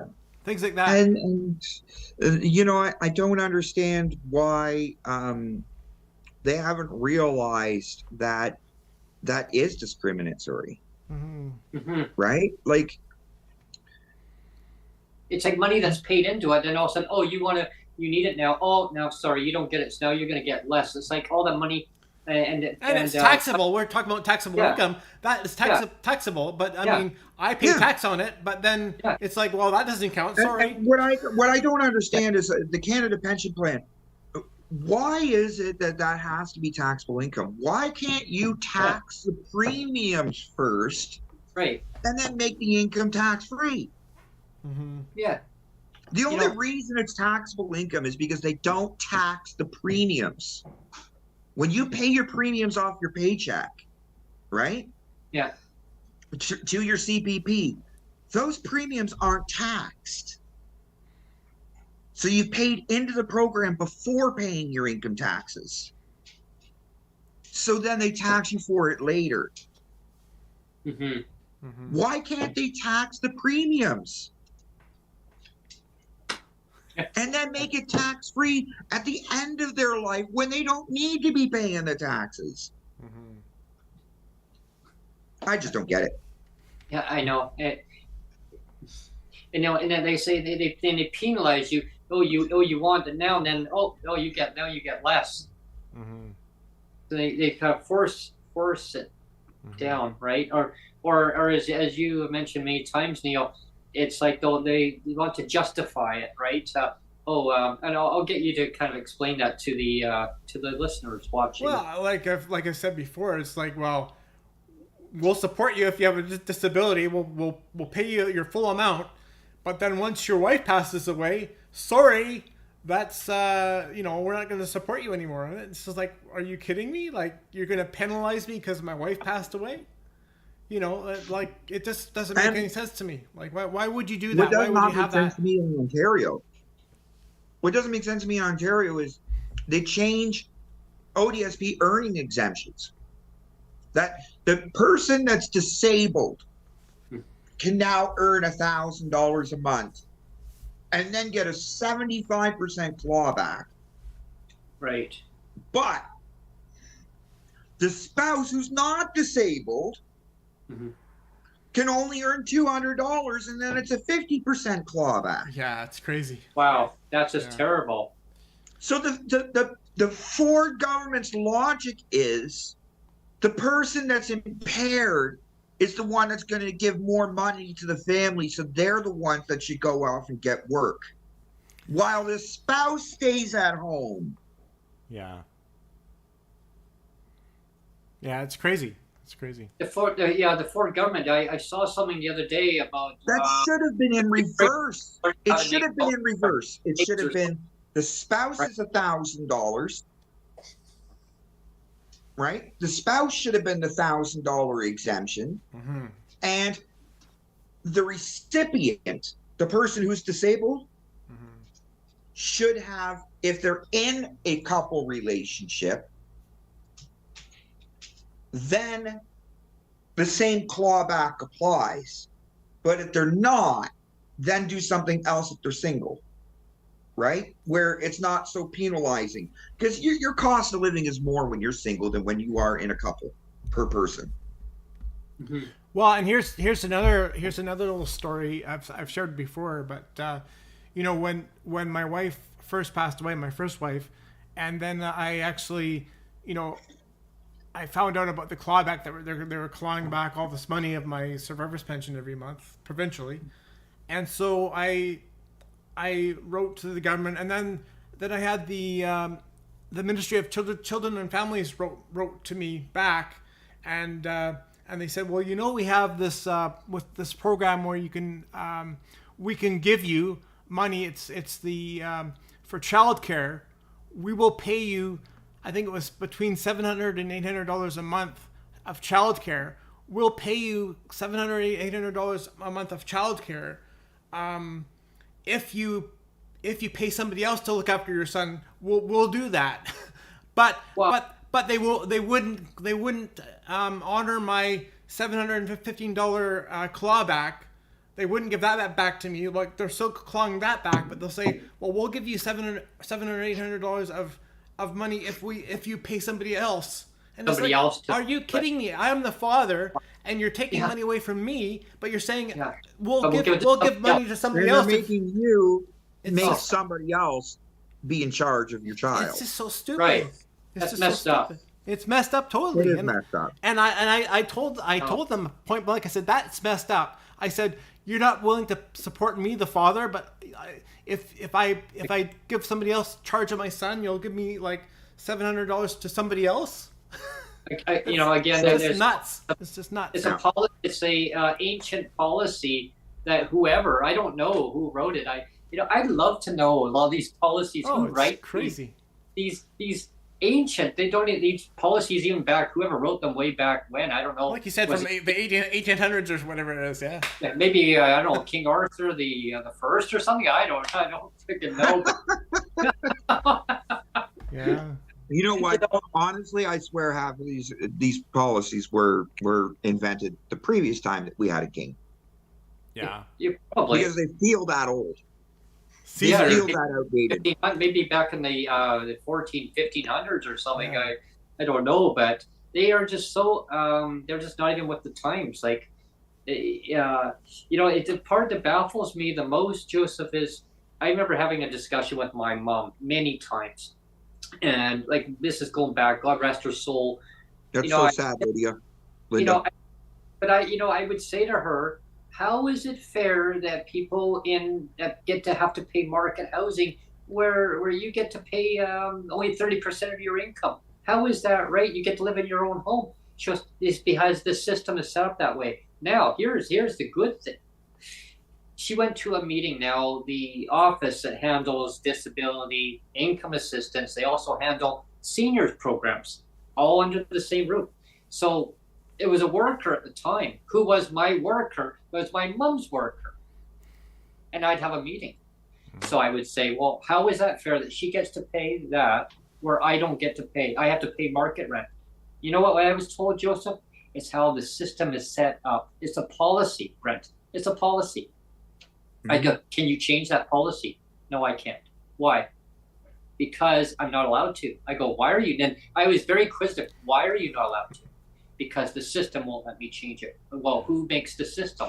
It's just, wow, you've got a lot of questions. I said, right. I want to get to the bottom. And my mom says, yes, why can't it be changed? Who makes these policies? She didn't know. She said, somewhere up in government, way up there, someone once upon a time made these policies. She said, but keep advocating, change them. She said, things have to change. And this came from a worker who retired. She said, I'm going to be retiring, but keep pushing forward.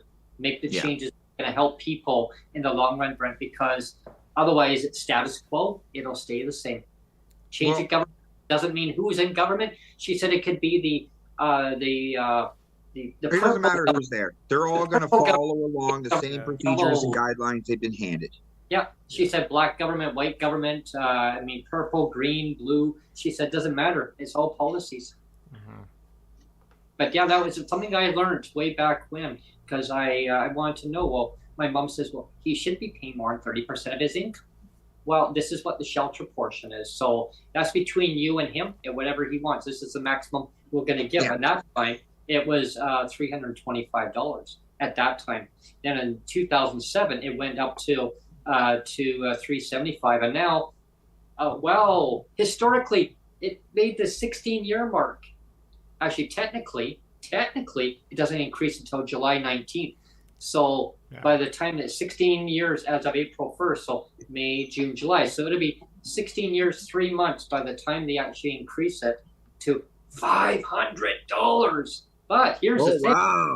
Wow. So Joseph, here's the kicker. Wow. My whole welfare check 20 years ago was $520 a month. And here's the thing, the ones in subsidized housing, they're going to get, I did the calculation, they're going to get about $78 of the $125. The ones in market housing, you're going to get the $125, but hey, you get the privilege of paying high market rent. Yeah, and this is the thing, right? These RGIs, right? Yeah. They depend on that rent to fund their future projects. Yeah. Right? Yeah. So hello, we are saving on the left hand by not paying shelter benefits, but the problem is that most of that RGI is already people that are on those social assistance programs or paying market rent, and if they had a boost of income, that RGI would have a boost of income. Well, if you did that nationally, now all of a sudden you get national partners for RGI and not just part of your provincial or municipal area. Then you start getting things like maybe a concrete plant decides, I'm going to team up nationally to help build houses because I know that this guaranteed money is going to come down the drain eventually. But here's a question for you. Here's something that we used to hear all the time. I remember, Neil, we'd be talking about this too, and I used to talk to Sonia about the same thing, and we'd hear from the government, oh, but if we raise the shelter portion, the landlords are going to take advantage of it. The landlords are already taking advantage Yeah. of you. Yeah. I know. Yeah. So that's why Come we're on, not. government, you're just slow to the punch.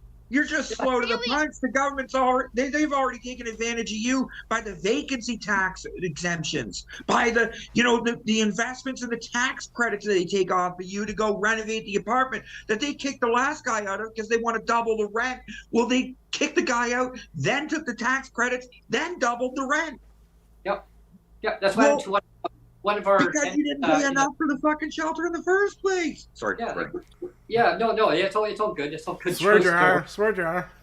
It's no, but one of our tenants in the building here moved out. He was paying. He had subleased it. I thought he was just the actual tenant. No, his parents were. That's why I think the parents were so more pissed off, because they lost the unit. Their son was renting it from them, and I just found this out recently that the parents actually had the rent. They were only paying $685 for the unit. $685, Joseph. Now they were renting it to their son for $975. So they were, that was their profit. That was their income. It's not profit though. Yeah, I know. It's not profit. They have to maintain maintenance. They have to pay property taxes. They probably pay utilities. These were the tenants inside the building, like the unit. And so what happened was they actually the owners actually evicted. They actually forced out the tenant, and so now they're actually renting it. They're going to be renting it out of May 1st for $1,750. And no wonder the management was jumping up and down with joy. They were like, "Yay, this is great!" Yeah. And I'm like, "Wow!" I said, "Yeah, good for you, though." They said, "So if I move out of my unit and I move into another unit in the building, yeah, you'd be paying $1,750." I go, but the government is going to give us a $125 increase. But the government wonders where inflation comes from. Yeah. Inflation is not just products and services. Inflation has a detrimental effect because of rent increases. It can actually change a person's inflation sometimes by more than 15% in the whole year for them. Oh yeah. I mean, they just have to slap on some paint on the wall and say it's fully renovated, and they can collect that. There's a building owner's rebate that they can get as a tax write-off. Yeah, and you have to spend like 4 times the amount of money to finally qualify for it. And it's a horrible benefit. Look, anyways, we have 15 minutes left. We do. So, Joseph, what we do is we'll do some closing statements. I'm going to lean over to you and as an overview, and then I'll come over to Neil, and then I'll reach over to myself as a closing statement. Sure. Just some kind of closing remarks of an overview of what you've seen. Here's the quick recap. Sure. My name is Joseph. I'm not a politician. I am not a leader. I am not a business owner. Well, I am a business owner, but my own personal business of an employee base of 1. But I am smart enough to know that it's not going the way that it should. It's not helping the amount of people that it should. So if we spend 2 years waiting and not doing anything in the progress of a guaranteed livable basic income, aside from Bill C-223 and S-233,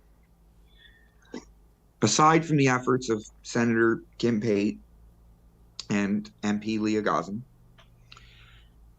our federal government has not really been pushing basic income because they know that to do so would mean a financial minimum that they're required to actually give out.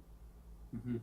And so how do we solve the problem of poverty, but also satisfy the government and how much that they have to put out to solve it? How do we pay for it? How do we pay for poverty? Like anything else, investment. Why can't we have people invest into a guaranteed income that will give them their returns at the same time as help people? But how do we get people to buy their own homes at the same time to decrease inflation as a whole in the whole country? Canada Guaranteed Sustainability Benefit is a basic income on steroids. It is a guaranteed income, a savings plan that where if you don't need the money, tell them to hold on to it.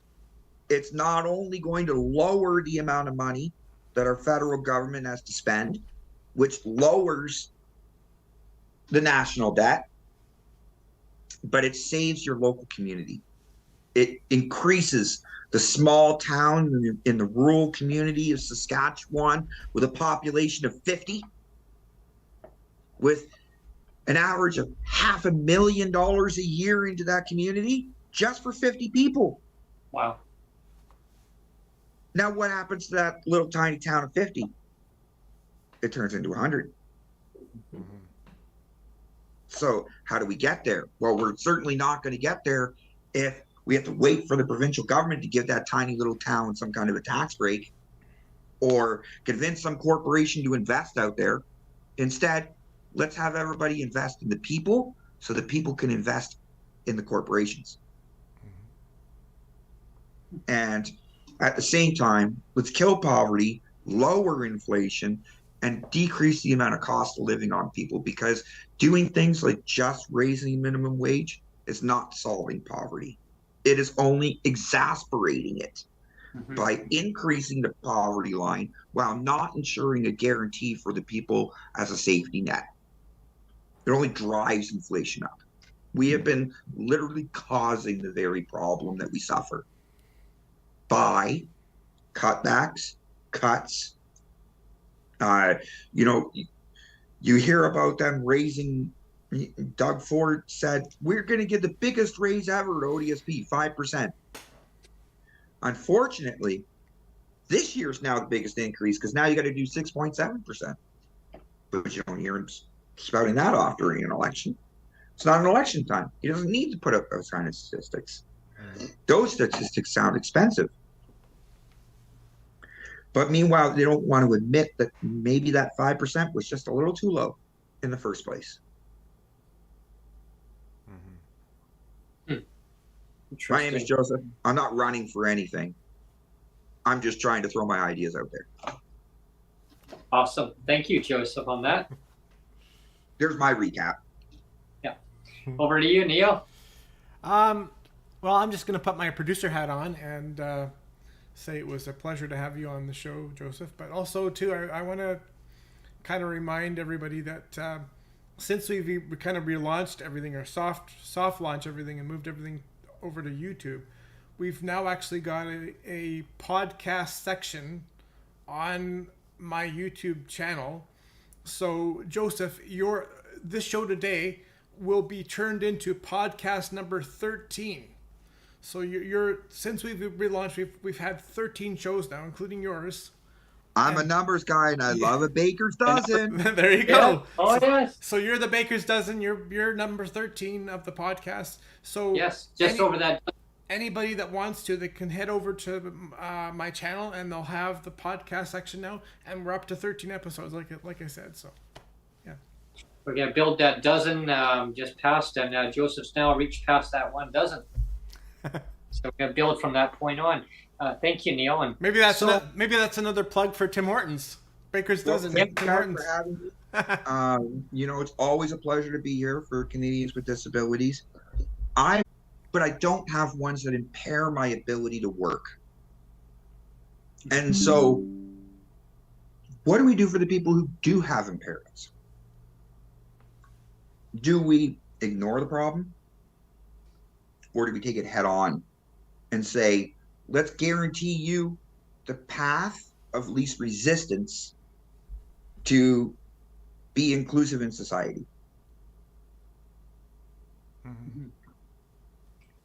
Awesome. Exactly. And that's right. Nicely said. Yeah, it's awesome. And so, yeah, for my overview is, I want to thank you, Joseph, for coming on today and talking about your awesome proposed Canada Guaranteed Sustainability benefit program, right? Yeah, and it's about sustainability. It's about, we need to make sure that the program grows over time, but also if we increase people's wages, like more people take jobs because we got them out of poverty, it will decrease the cost of the basic income in the end. Not only just the benefit, but all the compounding effects of it later on. So if they take that giant leap, they may end up saving trillions of dollars later on down the road. Just, are they willing to put the mandate for it? Right. You know, with our new segment that we've launched onto YouTube, you know, well, I mean, it's always gone to YouTube, but the clarity of having people joining in, you know, visual wise on it, the sound quality's been perfect. There was no video on Twitter Spaces. No, there was no video Spaces. So this is it's so exciting to do our soft launch back onto this way. Is now the guests actually are the center of the attention. They're the center. They always have been, but now there's no one to see all of my bad facial expressions. Yeah, you know, and now people can say, oh, so now, so you talked about a cup of Joe. Well, you know, this is it's not a sponsor because they haven't given me a good cup in years. Oh, we better fix that. We better fix it's that. All worn apart, you know. Oh wow. Oh yes, you know, and so you know, with doing the shows this way, it's such a great pleasure. You know, having many great people on like yourself, the numbers guy here, and he's informing us of a new program that he's proposing. Joseph, I think it's an idea this program, if the federal government would just listen, and the provincial governments, I'm not just saying federal, provincial governments, and all of them get at the same table, listen to this, rewatch this, listen to the breakdown of how Joseph explains this program. It's going to help so many people, so many. It's not hard. This is not rocket science. I mean, lifting people out of poverty. I mean, all these programs that are in place across the country right now, it's all patchwork. It's all patchwork. I mean, so yeah, like how Joseph explained it all. Yeah, you'll have to listen again. And so, with that being said, like I want to thank you, Joseph, for coming on and diving into this program. And I'll have some literature for you the next time. Yes. Yeah, I'm looking forward to that. I've been designing a website for it. I just haven't finished it yet. Yeah, and that'll be another add-on to this segment, and I'm looking forward to having more of a breakdown of the numbers. The numbers guy will have the number breakdown. Yeah, I'll comment below when I'm ready. Yeah, the numbers guy will have a breakdown of the numbers. Yes, and so everybody that says tuning today, please tune in to Neil Matheson's YouTube. You'll find all my shows and a lot of Breaking with Brent segments. Over 100 episodes. That's true. Over 100 now. Yes, we're now clocked up there, and we just keep on clocking up. Yeah. So, you want to come onto the show and talk about disability-related issues, how it affects your life, maybe your family member, maybe you don't have a disability that's impaired you, but you have a disability that you want to talk about. yeah, definitely come on in. And Subscribe the to Neil's. ironic part is that I came on right after Peter Julian, Yeah. the last time I came on. Really? That's right, you did. Wow, that's Yeah. true. I think, yeah. Yeah, and it's amazing on how that works that way. And, and it's always a great great pleasure kind of blending in certain similar segments with each other, because in parallel it's all income based on how it's going to benefit people in the long run. And so, like, subscribe everyone to Neil's YouTube channel, because you'll keep up to date on my shows, who I have on. And it's always never a dull moment, because it's always informative. I learn from my guests too. I learn new things too. They learn from me, from my Breaking with Brent segments, my adventure. I love those. Oh, I love doing them. They're serious, episodes too. I just want people to know that I don't just go out there and just make things as I go, but because they are serious, but they're funny. I try to put a twist in there of making it more humor, especially the glasses segments, right? Or it's, hey, this is 3 times the charm, or whoa, I slipped in that puddle. Whoops, almost got there, and the grocery scene. And don't forget to hit that notification bell too, because you never know when that good vlog is going to come up. Subscribe, share, like. Those all help the metrics of YouTube. So exactly, everybody do their part. That'll be good. And you'll keep up to date, and look for Neil's new tab that he has on there too. And it keeps all these segments all in an order. And Joseph's number 13, and then who else is going to be number 14? Well, basically, just reach out to Neil. Let them know that you want to be on the show, and we'll get you all set up. And I'm looking forward to having you back on, Joseph. Once you get the charts, the breakdown, the numbers guy will be back on, giving the numbers of the breakdowns of the charts. There's so much more that can be done to better people's lives in Canada. I know we can do it. This way. Even if 1% of the money that is for a basic income or Canada Guaranteed Sustainability Benefit, right, if even 1% was saved, right? Mm-hmm. That's $190 million a year off of the national debt. Wow. And that's just 1%. That's 1%. Imagine ballooning that way up there, how much that would save. Could we as a Canadian society eliminate the national debt within 10 years? Most definitely. Oh, for sure. It's that political will. It's the political will. It's the political will. Are Yep. they willing to take a step that could literally save our economy? If I was in charge, I would do it. Yeah. But all we do is we give the facts and we push it to them and saying, here's an analogy that I was saying to the last guest on, lead them out. Yeah, make them do it. Yeah, you can do it. You can, right? Because it can be done. It can be done. We can have we can have a coalition of Joseph, you, Brent, and me, and we can change the world. We can change the world. Imagine people having more income. Just imagine putting money back into the same, basically, wherever they live. The sustainability benefit is not just about that.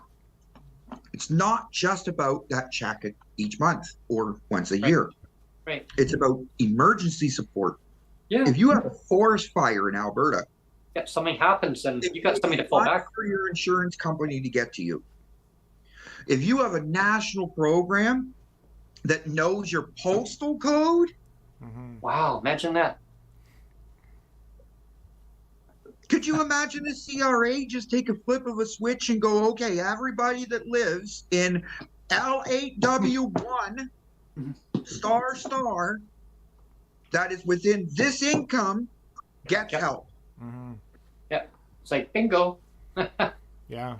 The government does not realize the potential that a national program can do to eliminate the amount that it costs the people to wait. Mm-hmm. Making people wait Waiting is going to cost money Mm-hmm. and lives. Yeah. And that is the way to end this segment, is make the government realize it doesn't have to be this way. It does It can not. be for everybody. The Uber driver, the cab driver, the ambulance driver, the doctor, the firefighter, the business analyst, the small business owner who is sitting there making bracelets or selling Avon at home. Okay, Yeah. Endless. It can be anybody. Yep. Mm-hmm. But it only depends on what the requirements that they have. And no, I'm not. What's one thing I didn't mention today, Brent? What was one of the qualifications of the candidate's guaranteed sustainability benefit I did not mention? What's that? Age. Oh, that's Age. true. That's true. Age. Yeah.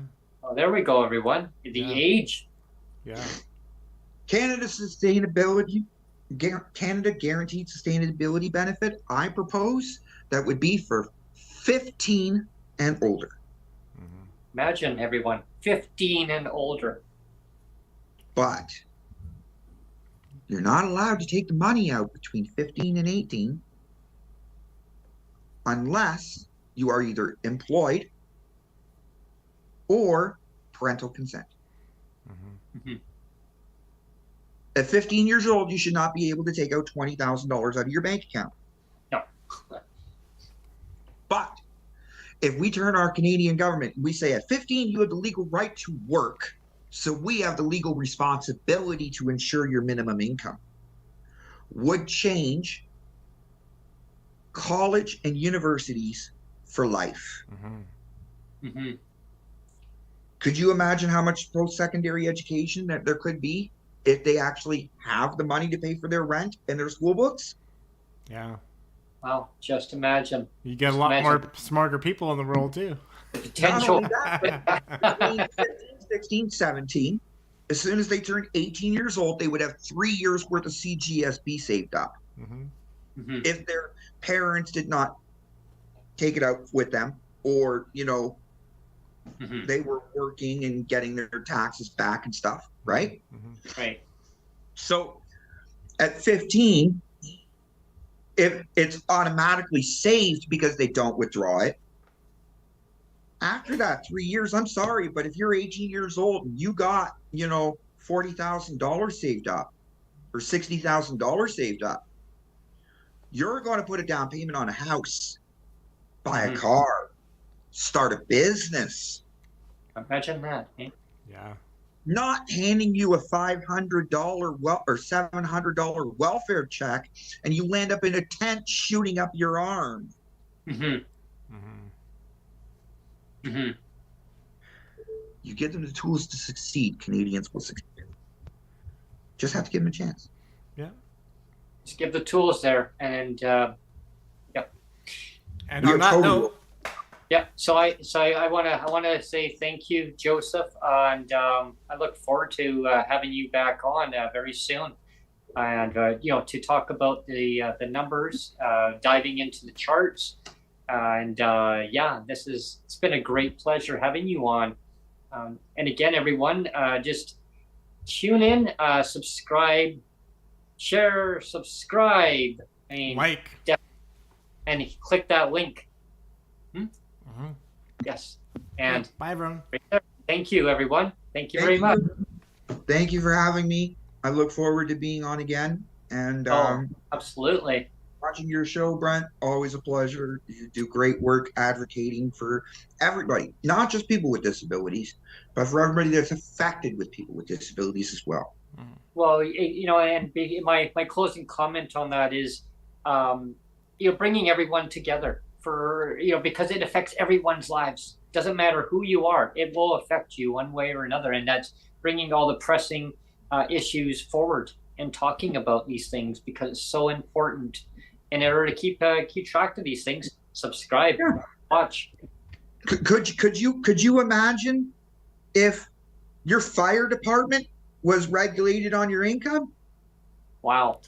Yeah. Could you imagine your fire department said, sorry, but you're low income. I'm not going to put out your house today. It's going to cost too much water. Yeah. Yeah. That's how we treat our social assistants. Wow. Yeah. We definitely, as society, have to not allow that. The government has to realize that that's not okay. It's not okay. It never was okay from the beginning when they developed these things. And now they wonder why there's so many tent cities everywhere. It's blossoming. Get them home. Get them the help that they need. I was watching a segment before we end this. I was watching a segment on the news, Joseph, and there was a journalist who put this out, and he says it's been repeating over decades. Even Bonita Zarello said 3 decades. She commented underneath it, 3 decades. And the government and the mayor says, we need to get these people housed. We need to do this. And he did a whole timeline. I'll send it over to you. But he gave a whole timeline and all the talking points. And where are we at again? Well, what happened to Victoria last week? Yeah. They tore down all those tents in downtown Victoria? Mm-hmm. Yep. The next day, the tents are back up. Yeah, in Vancouver too. Yeah, same thing. They cleared it all out. Just why? You know why? Because it is cheaper to buy 30 tents than pay for your rent for the month. Yeah. Yeah. And they say we got everybody. Science. If it's cheaper to buy a tent than pay for rent, they're going to go buy the tent.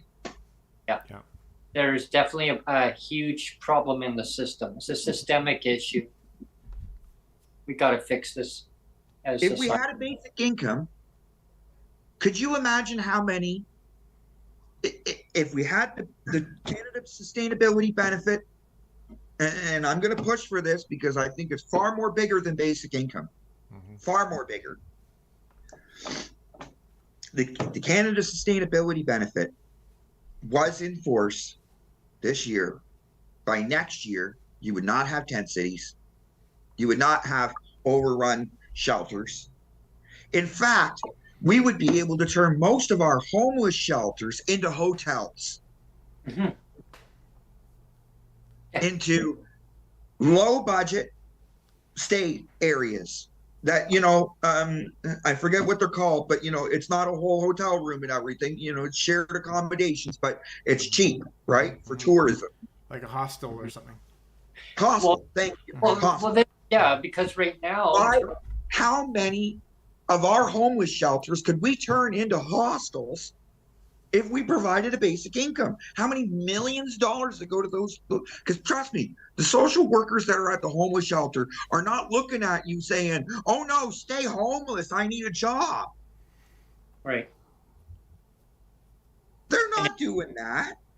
The social worker knows that if there was no homeless shelter, that social worker is going to be working in an office somewhere.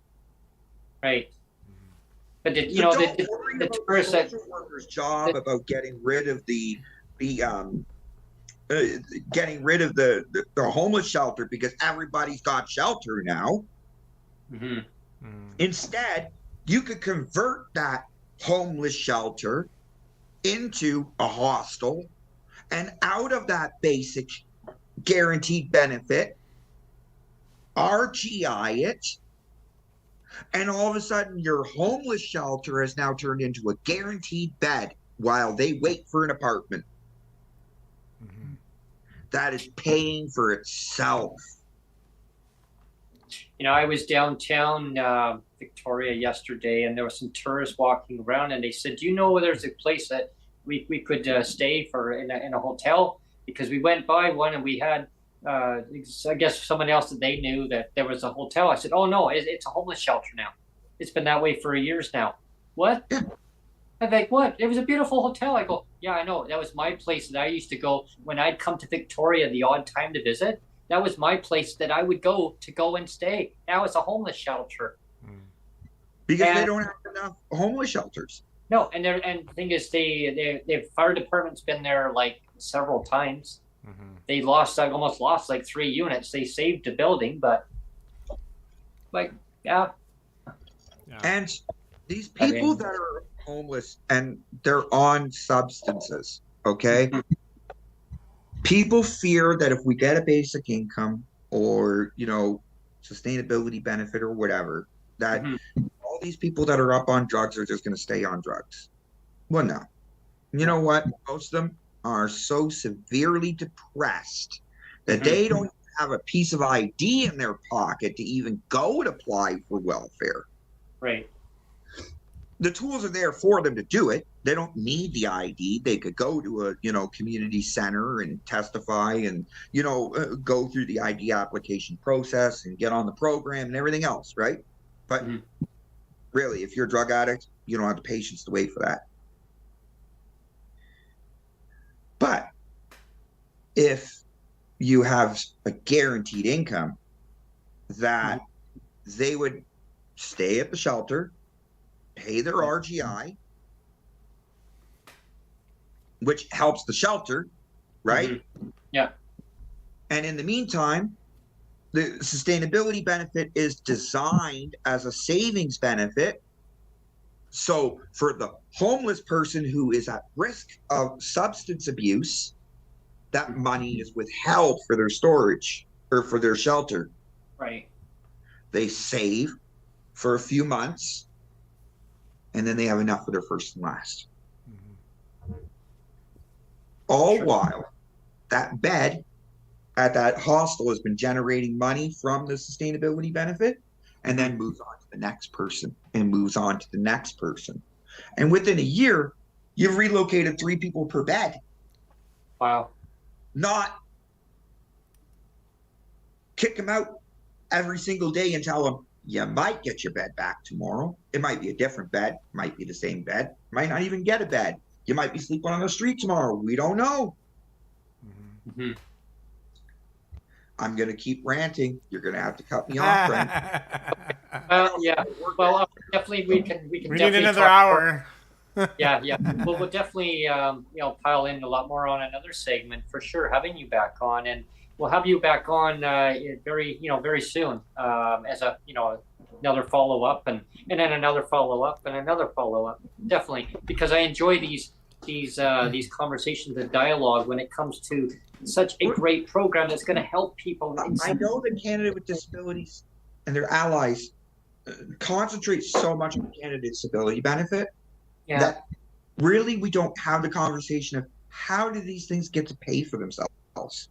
Yeah, exactly. Right? Numbers guy here.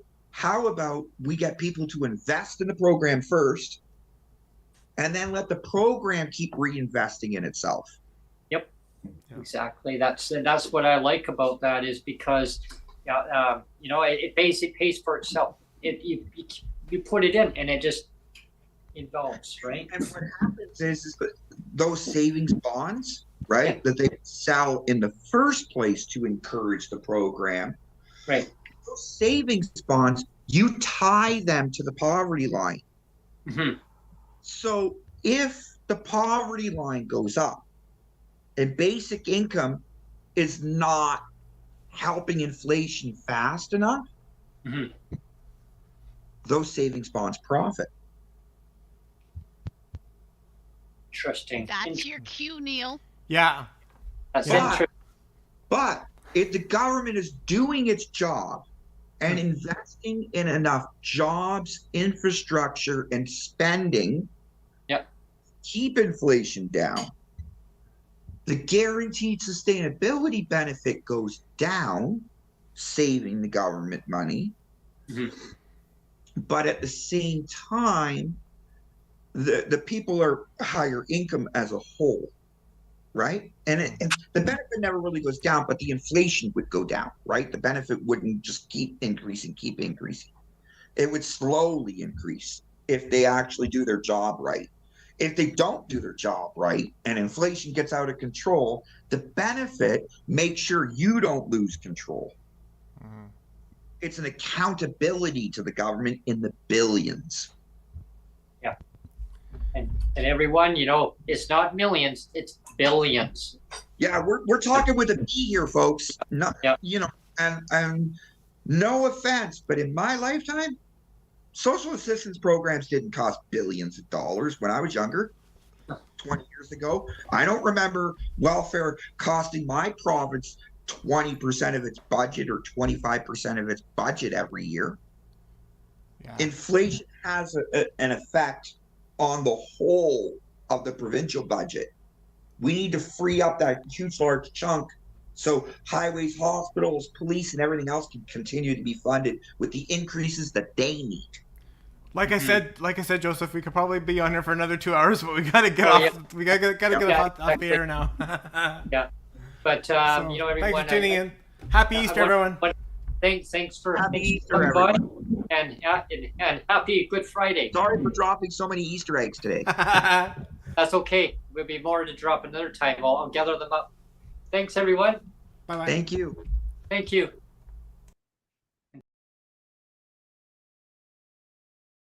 What?